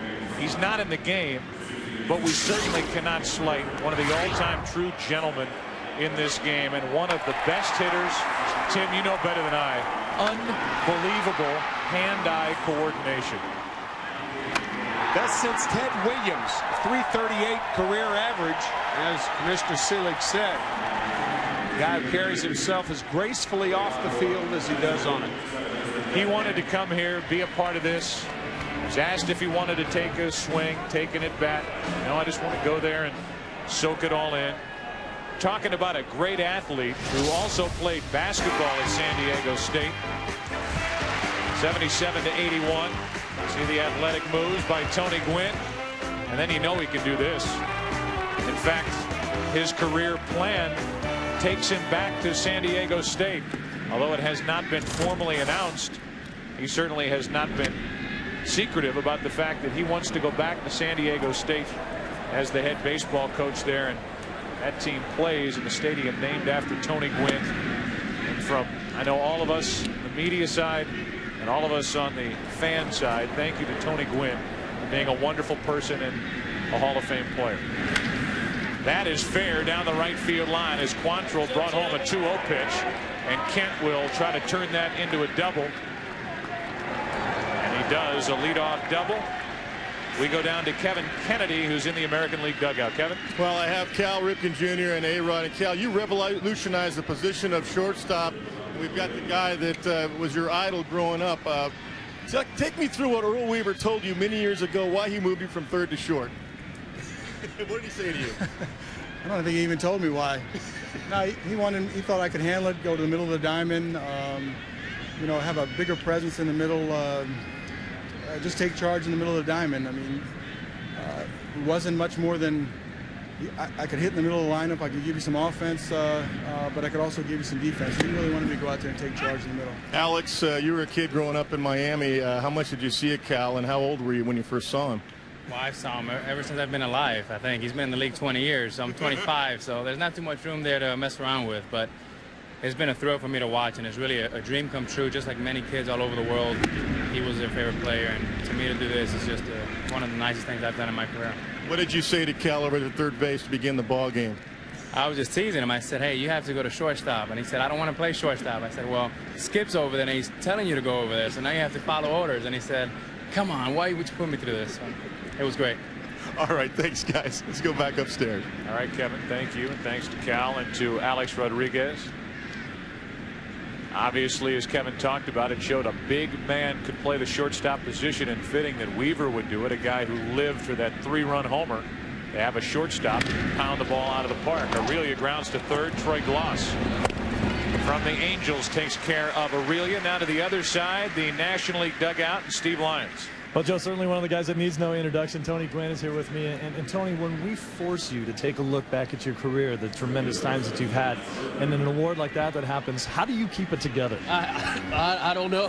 To be honest with you, you know, Bud Selig came down and yesterday and was telling me, you know, that something was going to go on. They didn't tell me what, but whatever it was, he was struggling with it. And so standing here waiting to find out, you know, exactly what it was going to be. I had no idea they were going to stop the game, and both sides were going to come over and, you know, shake your hand, give you a hug, tell you you've done wonderful. I mean, you know, it's hard. So, you know, we've heard a lot about how much you've been teaching and really imparting your knowledge, much more so at this All-Star game to all the other guys that are here than you had in the past. Do you really have the idea that you wanted to teach a little bit more here this time? You know, not really. I think since I announced that I was going to retire, I think people realize what I want to do when I'm through. I'd like to coach. And I was telling Lance Berkman, I said, man, you better pick my brain now because we play you guys right after the break, and you're not going to get a chance to again. So, you know, I just tried to make a point of just, you know, going to the young guys, congratulating them for making the All-Star team, and letting them know that, you know, they can be as great as they want to be. They just have to know they're going to work at it. As you do look around in this locker room, in this dugout here, who are the guys that can carry the torch the way you have? Oh, there's a lot of guys. A lot of guys, you know, I mean, Lance Berkman comes to mind for me just because, you know, I was there in the game when he started, when he got his first big league, hit, his first big league home run, and to see where he's progressed from a couple of years ago to where he is today, you know, to me that's how you become a bona fide major league player. You just got to kind of roll up your sleeves and say, hey, I'm going to do the work that I need to do, and he's a great example of that. And then you have a guy like Johnny Rollins who comes in, this is his first All-Star game, and talking to him, you think he'd been here for 8 or 9 years. Very confident, very self-assured with himself, but realizing that he's got a lot of work to do, and he's not afraid to do it. And so, from my standpoint, I think we got a lot of things going in the right direction in this game. As we get the base hit right there, one more question to you, Tony. As you look around here and you take a deep breath, you can catch up with yourself again because there's still a long way to go for you, isn't there? You're right. And, you know, when things like this happens, it just kind of lets you know what you're going to be in store for. And, you know, I held up okay this time, but I know in September you're not. And why hide it? You know, there's no reason to hide it. I'm pretty proud of what I've been able to accomplish, but when it comes to letting people know, it's tough. Everybody around here is certainly proud to have been a part of it as well. Tony, thank you very much. Let's go back to you, Joe. All right, thanks to Tony. Berkman was listening. He got a base hit the opposite way, and all of a sudden the tying runs are on here in the 6th inning. Quantrill's gone. At the end of the season, Gwynn will be gone. An All-Star game send-off for Tony Gwynn. Wonderful person. We're happy he's here in Seattle.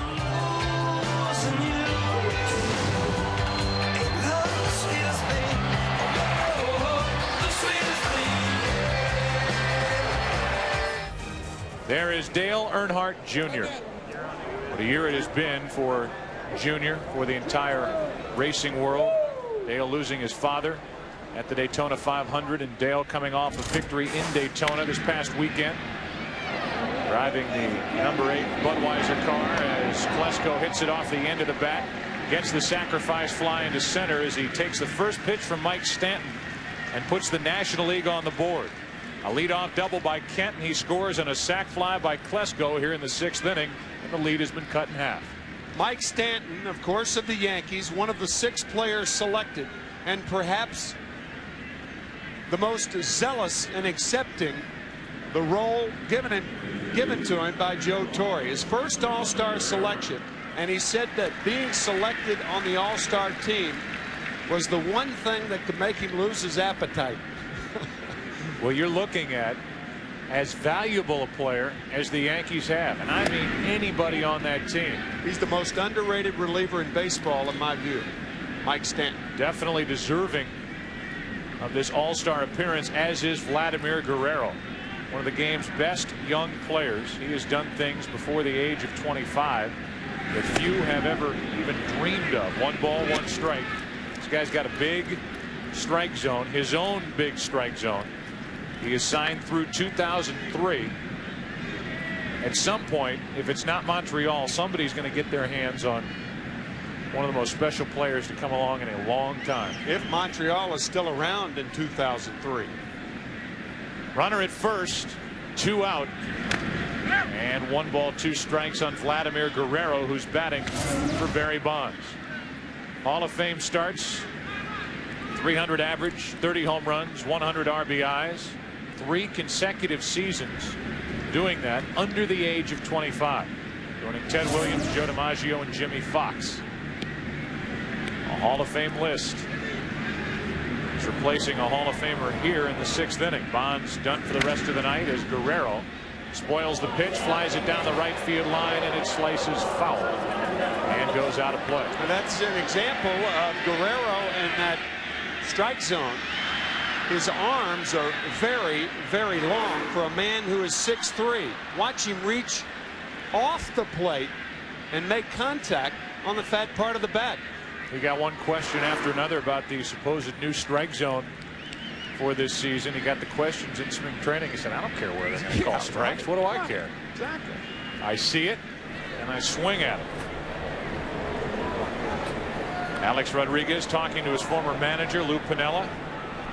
They had Berkman, the runner at first, frozen, but the throw handcuffed Giambi, and the count still 1-2 on Vladimir Guerrero. That's the problem with the All-Star game. The new first baseman, if you're not a teammate of the pitcher, he could pick you off as well as the runner. Yeah. So Stanton has come on. You got Klesko on the sac fly. It's a 2-1 game, and Guerrero takes ball 2, 2-2. So both managers are rolling right through their benches, right through their bullpens. Now you've got a 1-run game in the 6th inning. There isn't going to be much left in the extra innings if this game should go there.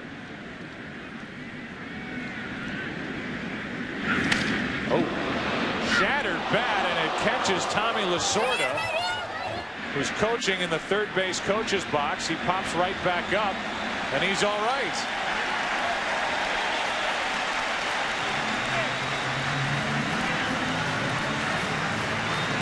Tommy saying, I'm all right. Of course I'm all right. Didn't hurt me.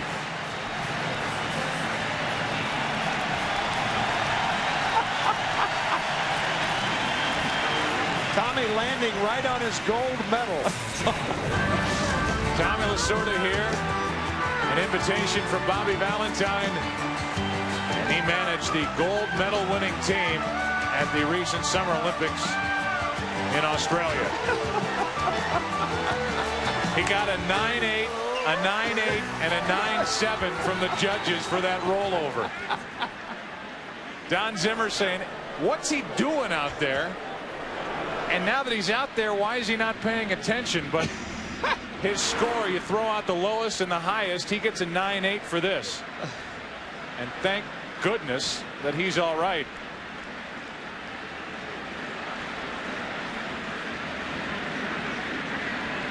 It was the Italian judge that gave him the 9-7.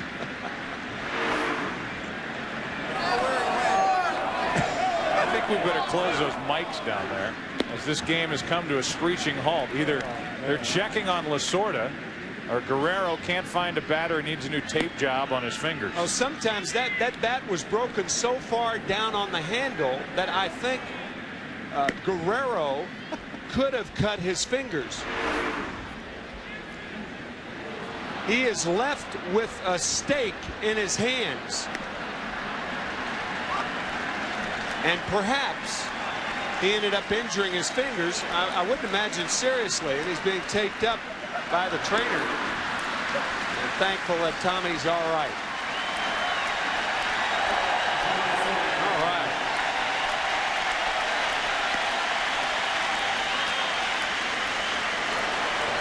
Well, that'll be the memory of this All-Star game for Don Zimmer. Chest protector, only appropriate.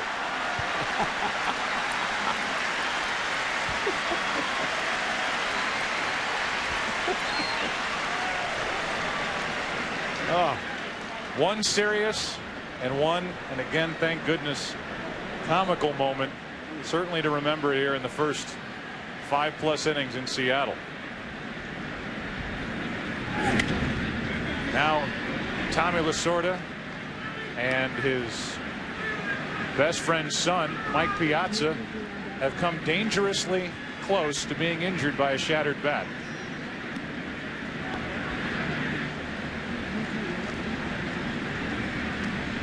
Tommy will wake up tomorrow and say, I wonder why I'm sore.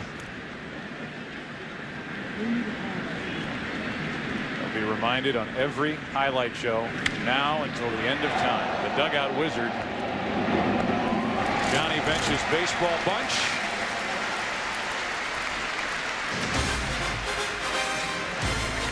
Took a seat.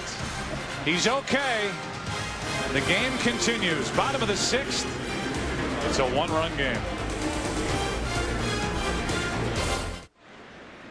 Well, more changes. Bottom of the 6th inning, 2-1. The American League leads it. Moises Alou is now in the game in left field as he shifts over from right where Vladimir Guerrero takes over after batting for Bonds. Jimmy Rollins, the lone representative from the Phillies, is in the game, and at shortstop the new pitcher is John Lieber, tied for second in the National League in wins, and with the second best team ERA, the Chicago Cubs fewest home runs allowed. Pitching is putting them on top of the National League Central Division as Derek Jeter bats for his buddy Alex Rodriguez. Rodriguez, while he was in there 0 for 2 with a pair of strikeouts, and the count 2-0 from John Lieber. How about this? The Cubs pitching this season, strikeouts first, opponent's average tied for first. Fewest home runs allowed, 77 in hitter-friendly Wrigley Field. And the last time the Cubs led the National League in ERA, 1945, as Jeter hits one to center. Back is Berkman at the wall. Jeter goes deep. 3-1 American League.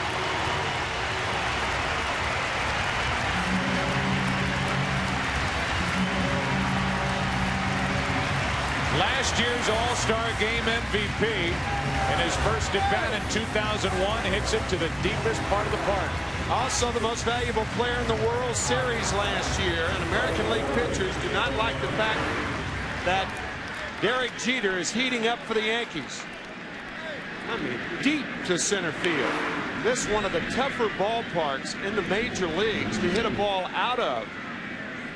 Jeter finds the deepest part over the 405 sign in center field. First All-Star Game home run for Derek Jeter. One of the few guys that, if you really examine their season, you could question their selection. You cannot question the star power of Jeter as Ordonez goes deep to right. Goodbye. Right center field. Ordonez back-to-back for the American League, and it's 4-1.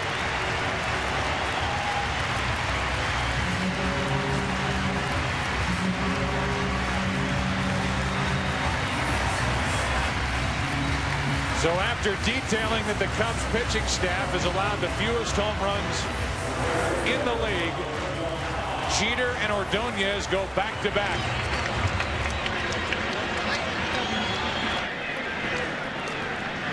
Fifth time that's happened in All-Star Game play.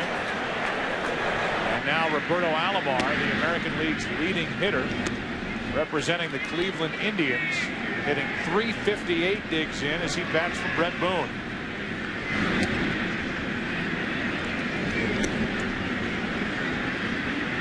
Leading the league in hitting.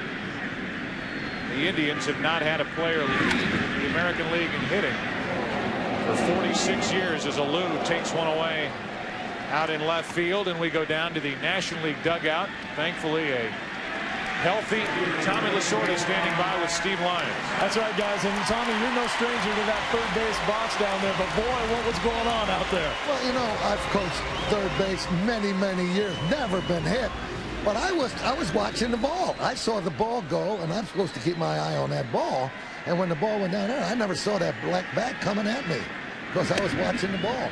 You know, your body took a bad hop when you hit the ground. Well, listen, let me tell you something. I'm not quite as agile as I used to be now. You got to remember, I'll be 74 in a couple months. Well, I'll tell you, if the American League could show you anything, they'd send Zim out there, wouldn't they? He won't come out. He will not come out, believe me. Scared men can't win. Oh, I'd not go out there. I love to coach third base. I got to run that inning. I'm going to go back out and get a couple more. There you go. Go on back out there and do it again. Thanks, Tommy. Joe, let's go back to you. All right, Steve. 2 balls and a strike with 1 out, nobody on. 2 runs home for the American League as Mike Cameron takes it high, and Lieber is having the roughest inning of any pitcher so far. Cameron 0 for 1 since entering back in the 4th inning. 3 balls and a strike, now full count. With the Chicago White Sox 13 games behind the Minnesota Twins and the Cubs in first place, some solace for White Sox fans with Ordonez homering off Lieber, a South Sider off a North Sider. 3-2 pitch. Cameron pops it foul and out of play.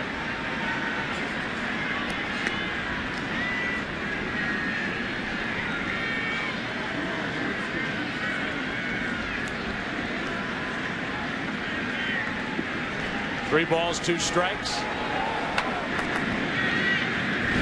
Cameron off the end of the bat. He'll drop it into left center field for a base hit. Cameron is going to test a Lou. Poor throw by a Lou, and that's a hustling double for Mike Cameron. He ran right in the face of Moises Alou. Flying around first base.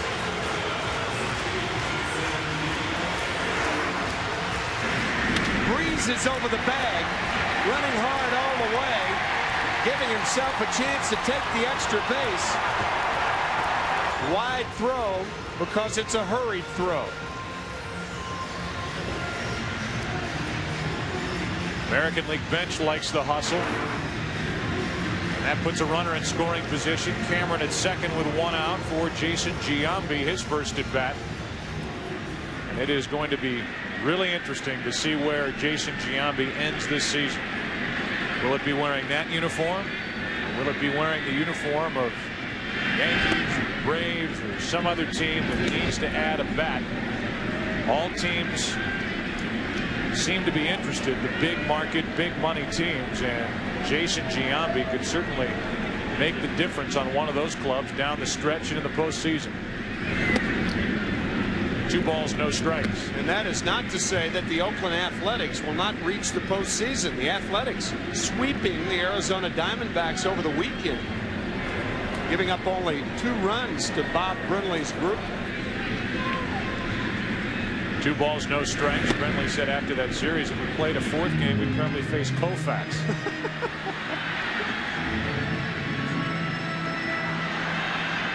Counts 3-0 on Giambi.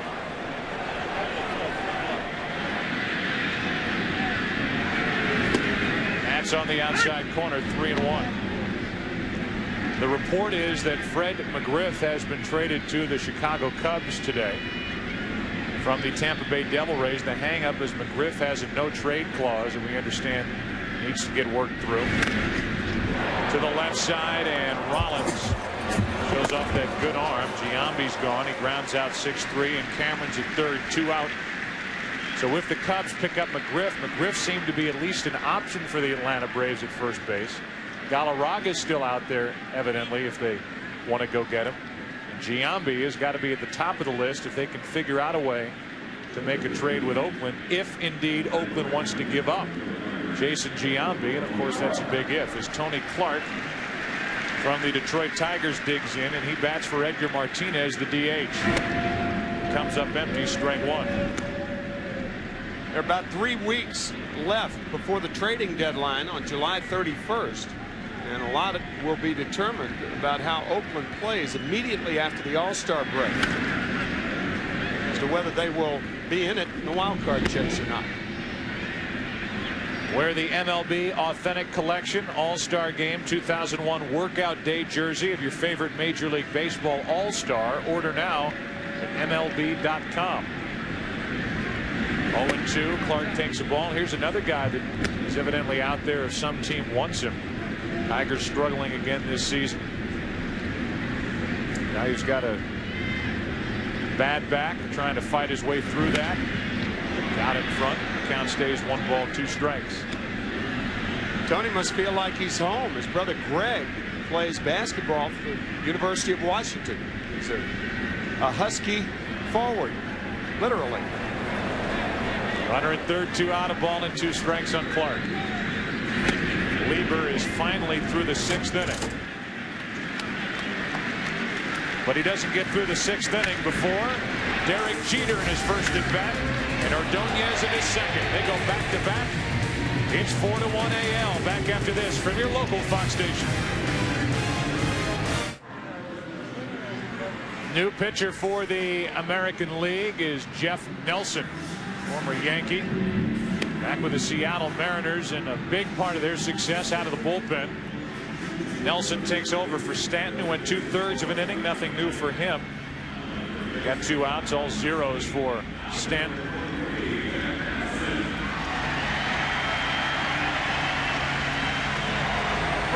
Bobby Valentine joins us again from the dugout. I know Charlie Huff is talking to you down there. Okay, we got it covered. Yeah. I know you're trying to manage as we talk to you, Bobby. I brought it up earlier, and one of the main reasons why you have Tommy Lasorda here with you. He's been very close to you. He managed you in the minor leagues, and I hope people realize what kind of an athlete you were coming out of high school and a top prospect in the Dodger organization. He had that terrible leg injury while with the Angels. I know down in the Dominican, Tommy Lasorda had to pull you into his office and try to tell you the facts of life and say this might not be something you want to continue to pursue. What was that meeting like? No, that was a factual statement. You know, Tommy was my first manager in baseball, and we never were in a dugout in the major leagues together. And this is our first opportunity. It's been a blessed event. That event was I played about 50 games for him. I wanted someone to tell me the truth, whether I could or I couldn't. And we ordered a pizza, we had a beer, and he said, "Hey, son, I think you better try something other than playing on the field." And his advice was great advice, and I guess I'm here because of that. Talk about the great ambassadors of the game. We just sent 2 of them away, so to speak, in this all-star game with a send-off for Tony Gwynn, the send-off for Cal Ripken Jr. And there's no doubt that Tommy Lasorda is on that list of the game's great ambassadors. Well, worldwide ambassador, there's probably no one more recognizable, and no one loves the game more than Tommy. He sleeps it, eats it, and drinks it. It's been good to him, and he's been great to the game.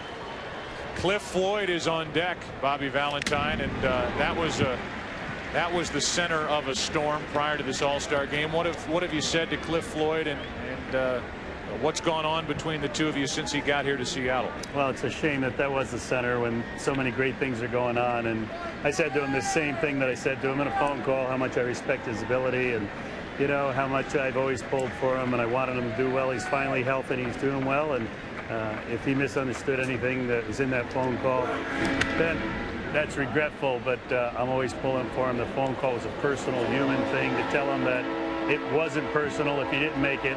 And if he did make it, it was because of his ability. And I told him the same thing when he came in. He smiled, shook my hand, and along with every player in uniform, which has really made my all-star stint here worthwhile, he thanked me. And I've had tears in some of the guys' eyes. I've met a lot of the parents, and this has been the most memorable event of my life. 3 balls, 2 strikes on Alou leading off, and he pounds one into right. How about Mike?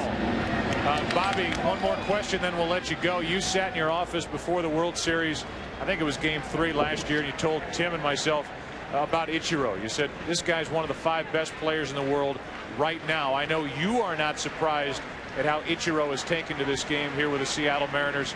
That's some story, isn't it? Well, it's a great story for baseball, for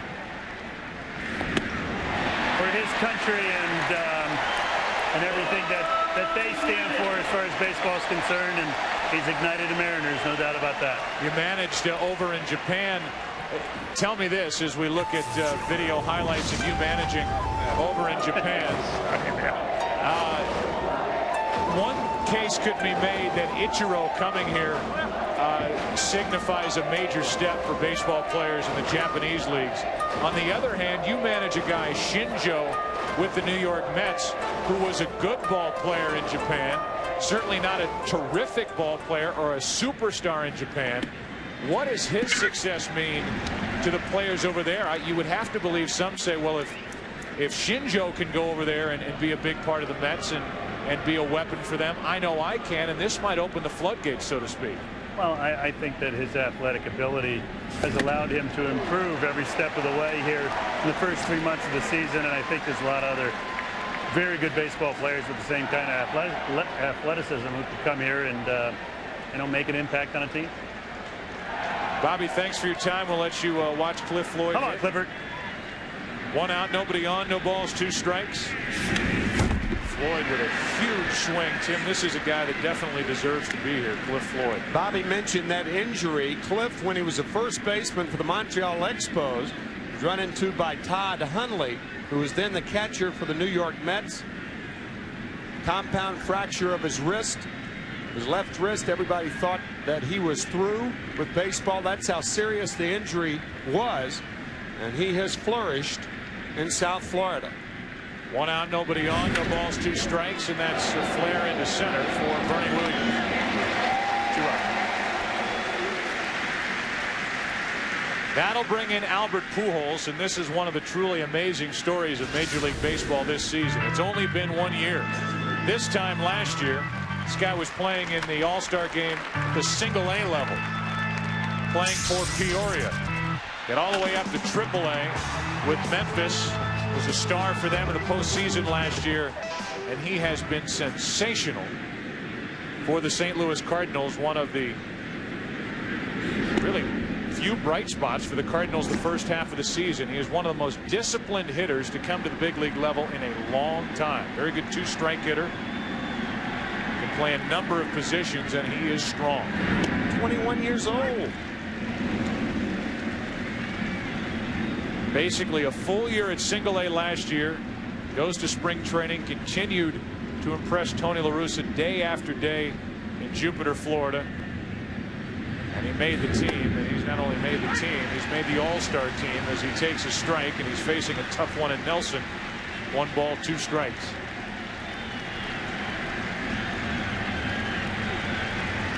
MVP of the Midwest League last year. 21 home runs as a rookie for St. Louis. 2 out, nobody on, a ball and 2 strikes.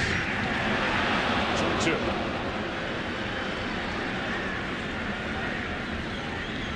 On deck, Charles Johnson. Cal Ripken Jr. talks it over with his son. 2 balls, 2 strikes, now 3-2. Very patient. If all the pitchers in the Midwest League were like Jeff Nelson, Albert would be saying, oh, how I wish I were in Peoria. Jeff is nasty on right-handed hitters. That's down and in, and Pujols works Nelson for a 2-out walk. So here's a 21-year-old who isn't phased one bit by the day after day work with the Cardinals. And now here in the patient enough to work a walk out of Jeff Nelson. And here is Charles Johnson, who has been with 4 teams in the last 4 years, still is one of the game's best catchers. He has added some thump to his swing. 1 on, 2 out, 4-1, American League leading here in the 7th inning. Ball 1. That Florida team making a move on the first place Philadelphia Phillies. They were 3.5 behind, but then they went into Philadelphia, and Philadelphia swept them 5 games, and that dropped them back to 7.5. But still, a fine young pitching for the Florida Marlins. Nelson struggling a bit with 2 out. He's 2-0 on Johnson. Florida Marlins 7.5 games out. The Philadelphia Phillies lead the National League East, a game in front of Atlanta. Count 2-1.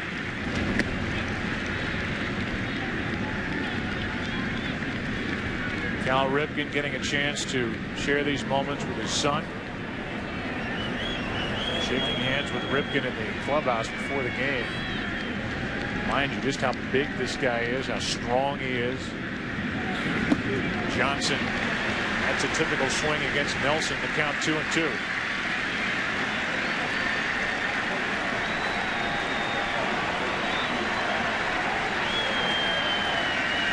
This American League crowd, and in particular Seattle Mariner crowd, wanting Nelson to end the top of the 7th inning right now. Off the end of the bat into left field. Ordonez puts it away. Time to stretch. Time to again honor Cal Ripken Jr. An All-Star Game send-off here in Seattle. He's finished for the rest of the night. Home run for Cal Ripken Jr. number 400. Number 3,000. This man is an icon.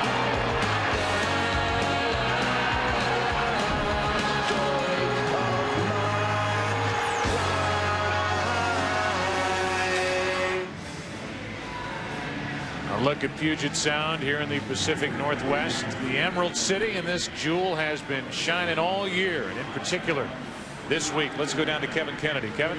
Okay, Joe, I got Jeff Nelson, and finally, Jeff, you get the All-Star berth that you deserve. What did your former skipper, Joe Torre, tell you? Well, it was just I hugged him, a lot of emotions. This is something you never ever dream of, obviously. And to be here in Seattle in your home stadium, I mean, this is just unbelievable. It's all good now between you and Joe? No, it always has. It's just the media that always said that we weren't. But I've had a great relationship. I owe him a lot. He had to give me the opportunity to win 4 World Series and then put me on an All-Star team. It's something that, when you look back, it's my 10th year in the big leagues, and it's something I'll never forget. Jeff, you were on the awesome '98 Yankee team. Can you compare that team with what's happening right here this year in 2001? Same style. I mean, we have 25 guys that go out and compete real hard, and it seems like a different hero every night, just like the '98 team. There's really no superstars. There's 25 guys that love to play the game, go out on the field, expect to win every night, and if we get behind in the later innings, we expect to come back and win. And both teams have done that, and it's just a great atmosphere. I mean, it's a great city. We've had lots of fan support, just like New York, and hopefully we can do what we did in '98. Okay, Jeff, thanks a lot. Good luck in the second half. Joe? All right, Kevin.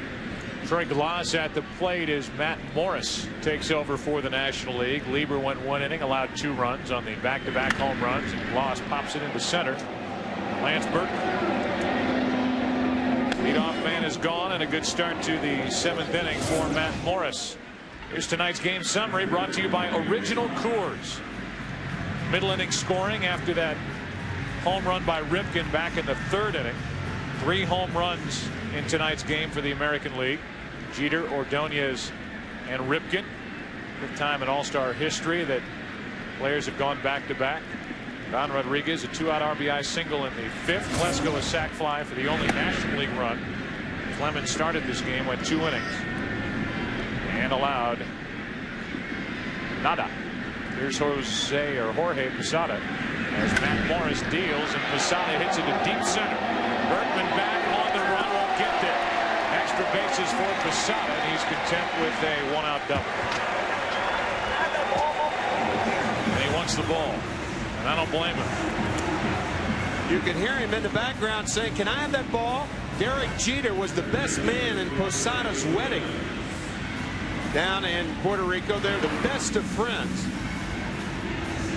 So Jeter homers over the center field wall, and Posada short hops the center field wall and then wants the ball, and he'll get it.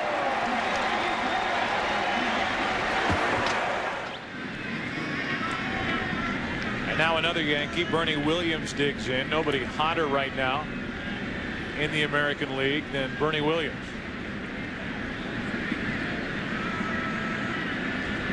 For the Yankees, he's reached base in 42 consecutive games via a hit or a walk. Carry that into the second half as Christian Guzman, a former farmhand of the New York Yankees, gets loose in the on-deck circle. Bernie Williams, switch hitting center fielder for the world champs, takes strike 2. It's 0-2 from Morris, who missed the entire '99 season. Tommy John surgery last year.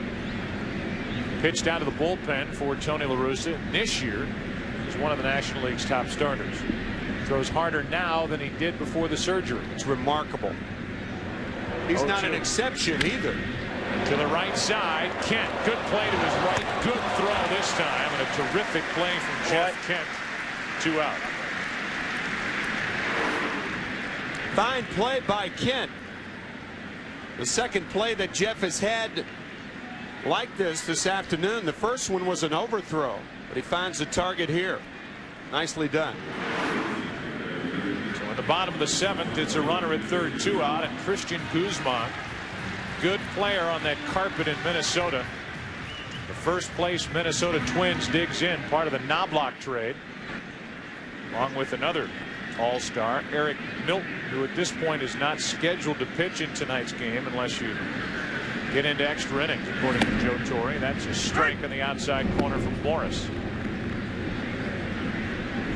Mr. Triples has a chance to hit over 20 triples, second consecutive season.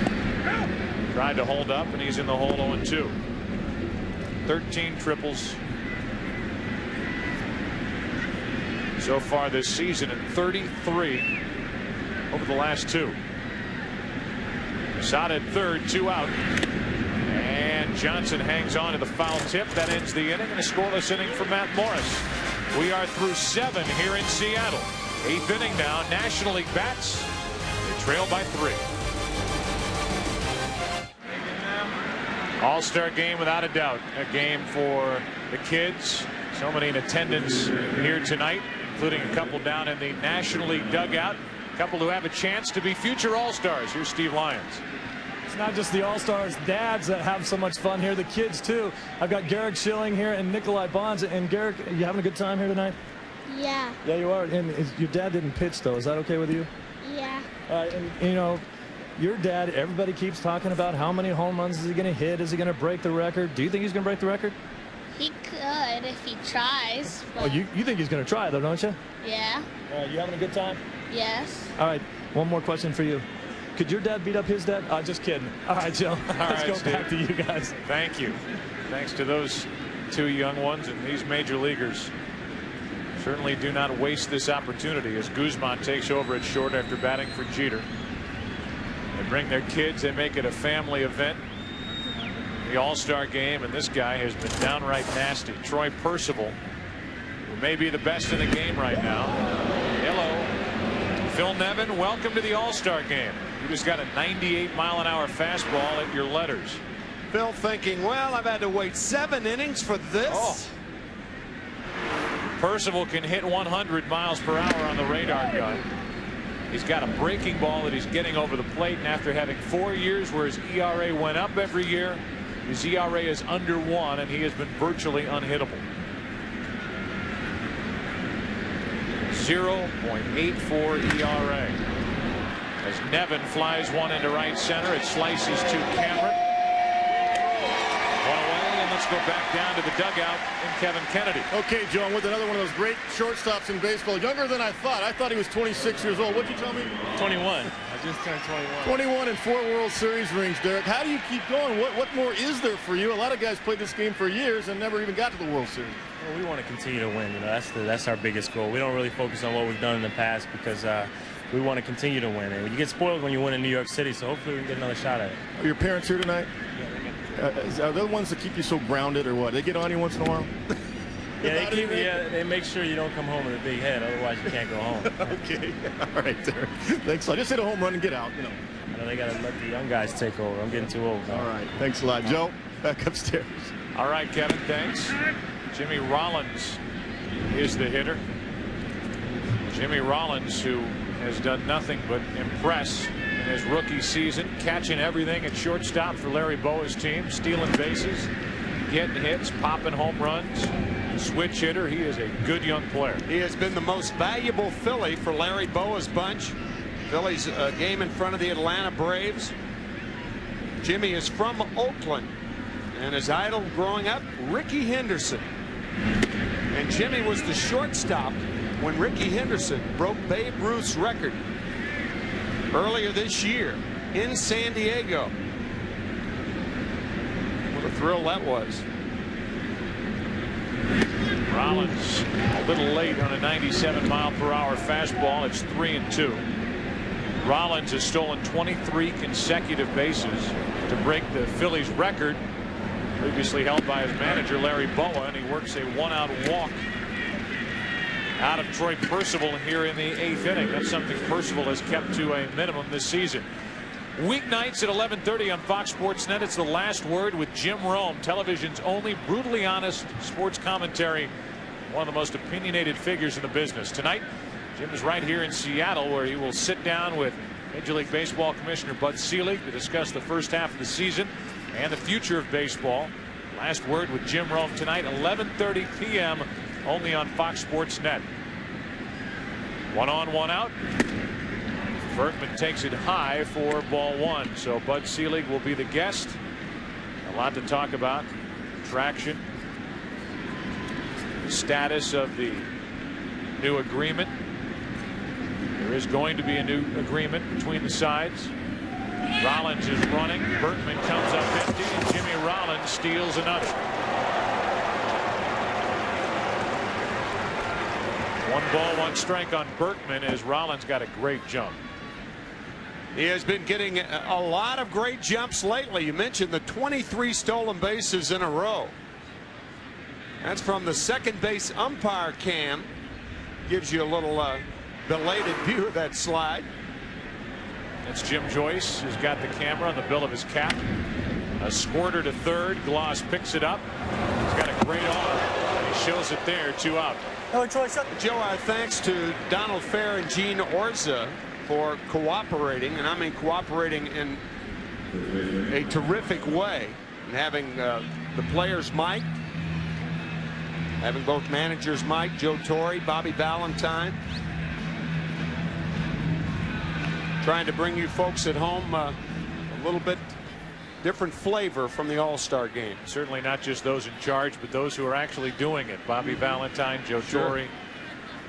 First baseman, catchers wearing microphones, umpires wearing cameras. Runner at second, 2 out. Ryan Klesko takes a ball in the dirt. Troy Percival. Mike Sweeney, one of the first basemen in this game. Every first baseman wearing a microphone. We'll hear a little something from Mike in a moment. 1 ball, no strikes. Runner at second, 2 out. 4-1. The American League leads it. 1 ball, 1 strike. Here's Sweeney. You could walk to or if the game wasn't out of hand, you could walk to second on this guy. He's like 1'6". I'm going anyway. Yeah, why not? Yeah, Not a bad attitude. I'm going anyway. It's the All-Star game. Sweeney saying if it wasn't 4-1, he'd probably run here. And Rollins said, wait a minute. It's 4-1? I don't care. I'm running. He did, and he was successful. And he's at second with 2 out and a 1 ball, 1 strike count on Klesko. May not get that opportunity again. No. It's what he does. What does he do after that little chat with Sweeney? Bye, Mike. I'm gone. See you later. Nice talking to you, Mike.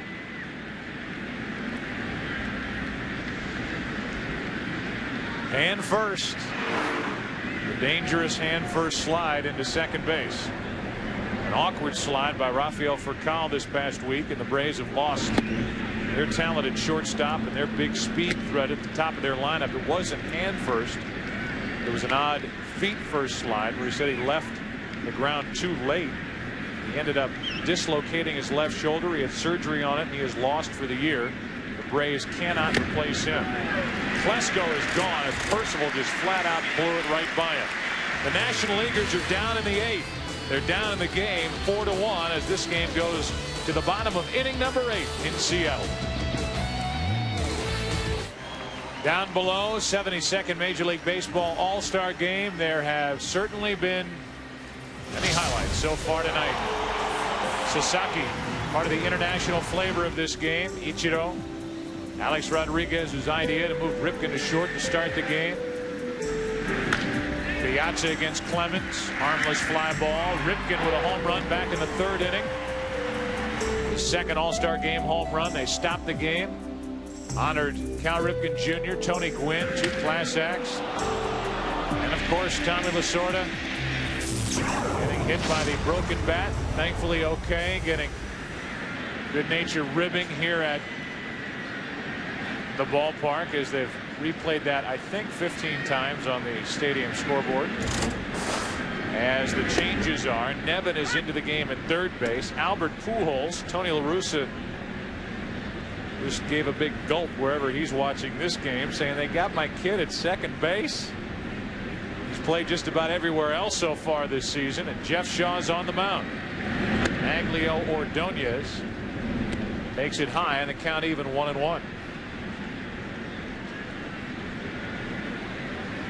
A home run as he and Jeter went back-to-back in the 6th inning.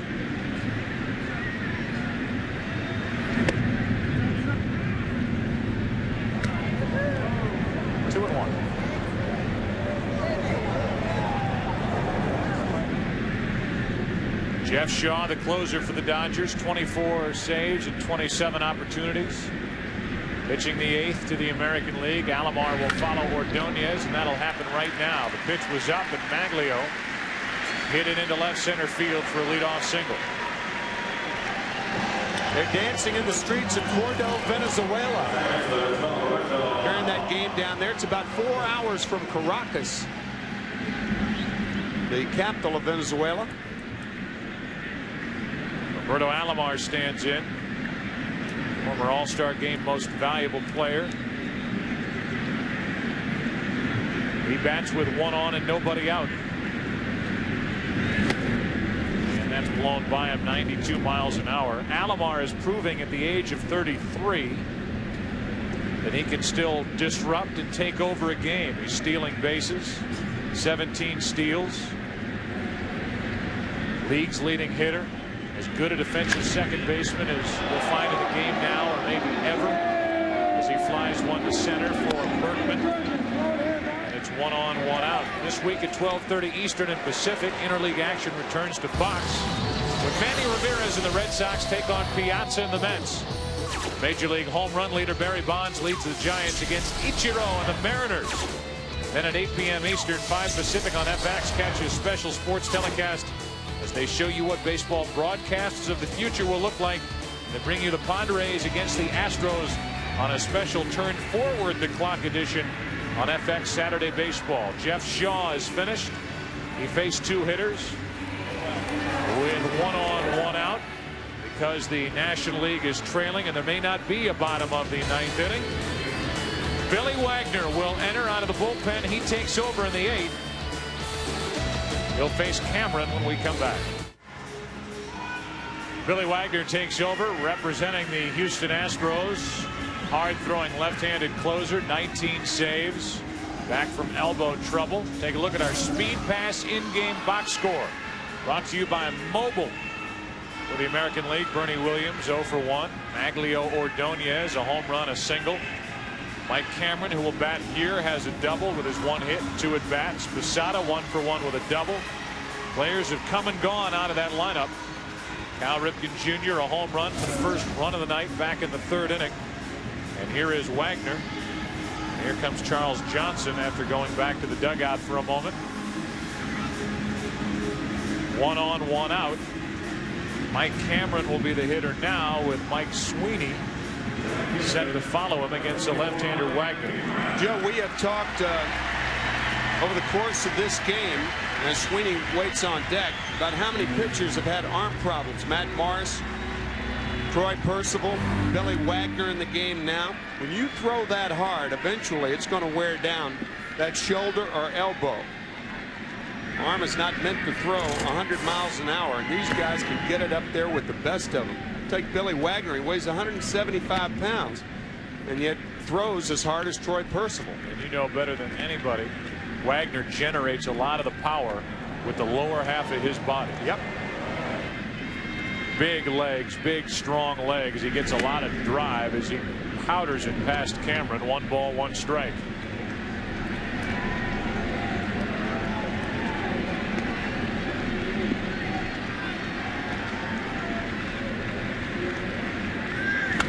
Cameron pops it up right side, foul territory. Johnson over to get it. Sweeney eventually gets out of his way. 2 out. We came on the air talking about the international flavor of this game. The birthplaces of the 2001 All-Stars. 45 from the U.S., 5 from Puerto Rico, 5 from the Dominican, 2 from Venezuela, 2 from Canada, 2 from Japan, 1 from South Korea, 1 from Panama. There is a globalization of Major League Baseball. And these countries are well represented here in this 72nd Major League Baseball All-Star game. As we said, 7 countries represented. Mariano Rivera, the only Panamanian, but Mariano did not travel with the Yankee contingent because of a bad ankle. In the category of getting everybody involved in the game that he can, Bobby Valentine will call on Ben Sheets. He'll come on and pitch with 2 out, a man on here in the bottom of the 8th as Sasaki gets ready to try to close it in the 9th. Right now it's Sheets, who has an Olympic gold medal, back home. It is a mistake to think that baseball in Japan has been just a 20th century game. They were playing baseball in Japan as early as the 1870s. And Americans going to Japan to play baseball, you can date back all the way to 1913 when the White Sox and Giants played over there. Babe Ruth went there in 1934. And there's a look at Yogi and Mickey run around in the outfield. A welcome to the Dodgers. Sadahara meeting Hank Aaron. And these trips to Japan continue even today. Sammy Sosa, Nomar Garciaparra, Randy Johnson. Sosa with a home run, and he knew what to do to please the crowd after he went deep. And now Sasaki, last year's AL Rookie of the Year, Kazuhiro Sasaki, will try to close it down, and these Mariners with 8 representatives could have the winning pitcher in Freddie Garcia, who's in line for the win. The guy Sasaki, who closes games for the Mariners, get the save as he deals with Brian Giles and gets pitch number 1 by him, strike 1. Once Sasaki gets ahead, he throws that disappearing splitter. I would imagine that's what Giles will see here. Breaking ball. Counts 0-2. Sasaki, the career saves leader in Japan. He stepped right in and started closing games for the Mariners, and now he's a valuable piece of this Mariners' success as the splitter is in the dirt and the count goes to 1-2. National League needs 2 base runners to have a chance. It's Giles here batting for Vladimir Guerrero. And Sean Casey is on deck. He'll hit for a Lou, and then Floyd is the scheduled hitter. It's very difficult for catchers catching different pitchers in the All-Star game. Getting a piece of it, a one-handed ground ball to second. Alomar takes care of Giles, 1 away in the 9th inning. Coming up after this All-Star game, the late local news on the East Coast, the West Coast here on Fox local programming. Who will be the most valuable player? What will Curt Schilling do with the videotape that he has been taping throughout the course of tonight's game? He was the scheduled starter. He threw over 100 pitches on Sunday. Was still tight. Couldn't go, so his teammate Randy Johnson, not a bad alternative, made the start for the National League. Here's Sean Casey batting for Alou. And a ball inside with flashbulbs popping all around this park, more so now with Sasaki pitching than at any point even with Ripken at the plate. Nice note for Sean Casey, one of the game's good people. 1 ball, no strikes, and that's the opposite way and out of play, 1-1. The American League has won 4 straight, 4 consecutive All-Star game victories. They've won 10 of the last 13. That's on the heels when the National League used to dominate between 1963 and 1982. The American League won only 1 time, and that was in 1971 in Detroit. The AL trying to make it 5 in a row, and that's strike 2 on Sean Casey. Jimmy Rollins joining the documentary. Bobby Valentine, his first All-Star game as a player, manager, whatever. Tony Gwynn, his last.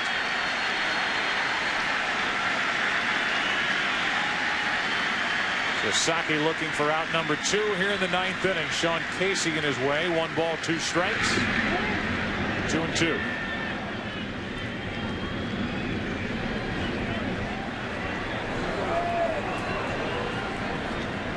Joe Torre will go to 4-0 as a manager in an all-star game if the American League hangs on.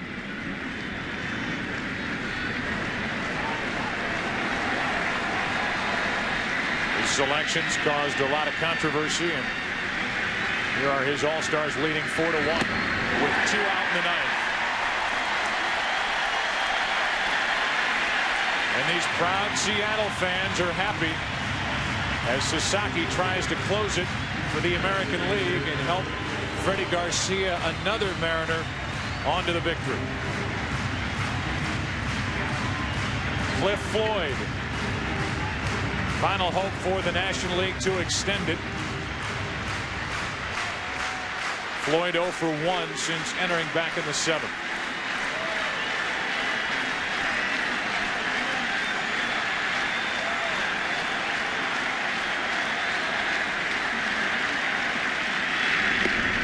Strike 1. Every National League All-Star got into tonight's game with the exception of the scheduled starter Curt Schilling.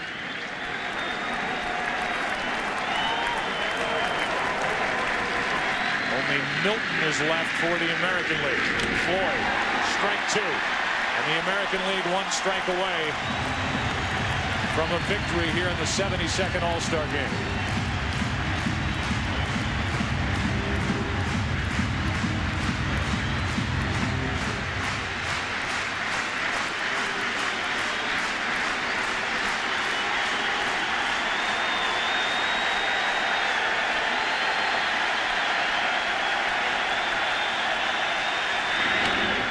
To the right side. Get there, baby! The American League has won 5 consecutive All-Star games. Garcia the winner, Park the loser, Sasaki the save, and a big night of baseball for the Seattle Mariners, and more importantly for the fans here at Safeco Field.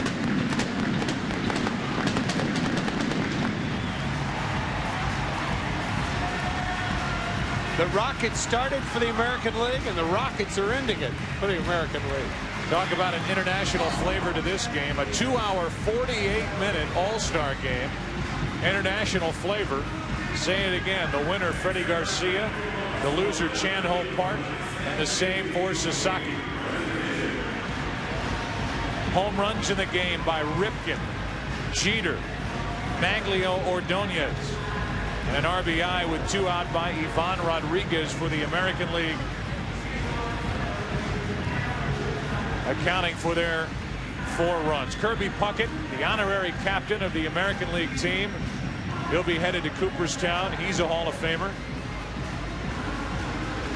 The honorary captains for the National League side. This is the 50th anniversary of the shot heard around the world, and the combination of Ralph Branca, who threw the pitch, and Bobby Thompson, who hit the pitch out for the Giants in 1951. And by the way, Ralph Branca is the father-in-law of Bobby Valentine, the National League manager. They were the honorary captains for the National League. We'll take a break. We'll come back and introduce you to the most valuable player of tonight's game. I wonder who it'll be. Back after this from your local Fox station.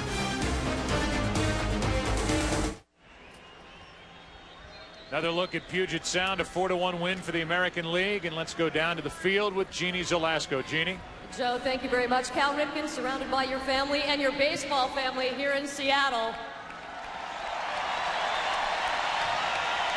You're a man who doesn't like fanfare. You really don't like the spotlight. You can't seem to go quietly into the night. It's just been a great deal of fun my whole career. The All-Star games, I've been very fortunate to go to quite a number of them. But I got to tell you, this one is the most special. Absolutely.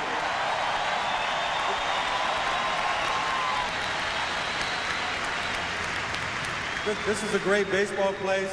The first half of the season couldn't go any better for here in Seattle. And this ballpark is fabulous. I've enjoyed competing, and I've enjoyed having the opportunity to come here and play, especially in the All-Star game. How much does this MVP trophy mean to you, considering you are at the end of your career, as opposed to 91? Well, I think you appreciate everything a whole lot more at the end. And I know that when I made the announcement that this was my last year, my eyes have been open a little wider, and I've been aware of the details and all the good things a little bit more. And just being around the guys, playing baseball, competing, you really know how special it is. It's a weight lifted off my shoulders. I can't wait to get to the second half. And where does this memory rank upon your great career when you think about this night, the standing ovation from the wonderful crowd here, and I know people at home were probably standing up cheering for you. The home run that was incredible for a man at the end of his career. You still have a lot of pop. Where does this memory rank? I can't get over it. I've had a great baseball career, one that is like a storybook, and sometimes I really don't know what to think about that, but I've been definitely one of the luckiest persons to play. Been able to play a long time. It certainly is a great game. I think I speak for everyone here. Just when I think I want to say thank you for the memories, you give us another memory. Thank you very much and congratulations. Your 2001 MVP, Cal Ripken.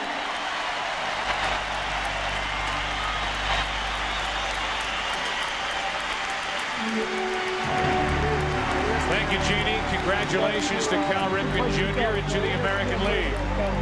One of many memories we'll take away from Seattle, the 72nd Major League Baseball All-Star Game. We'll return to Seattle after a break and say so long.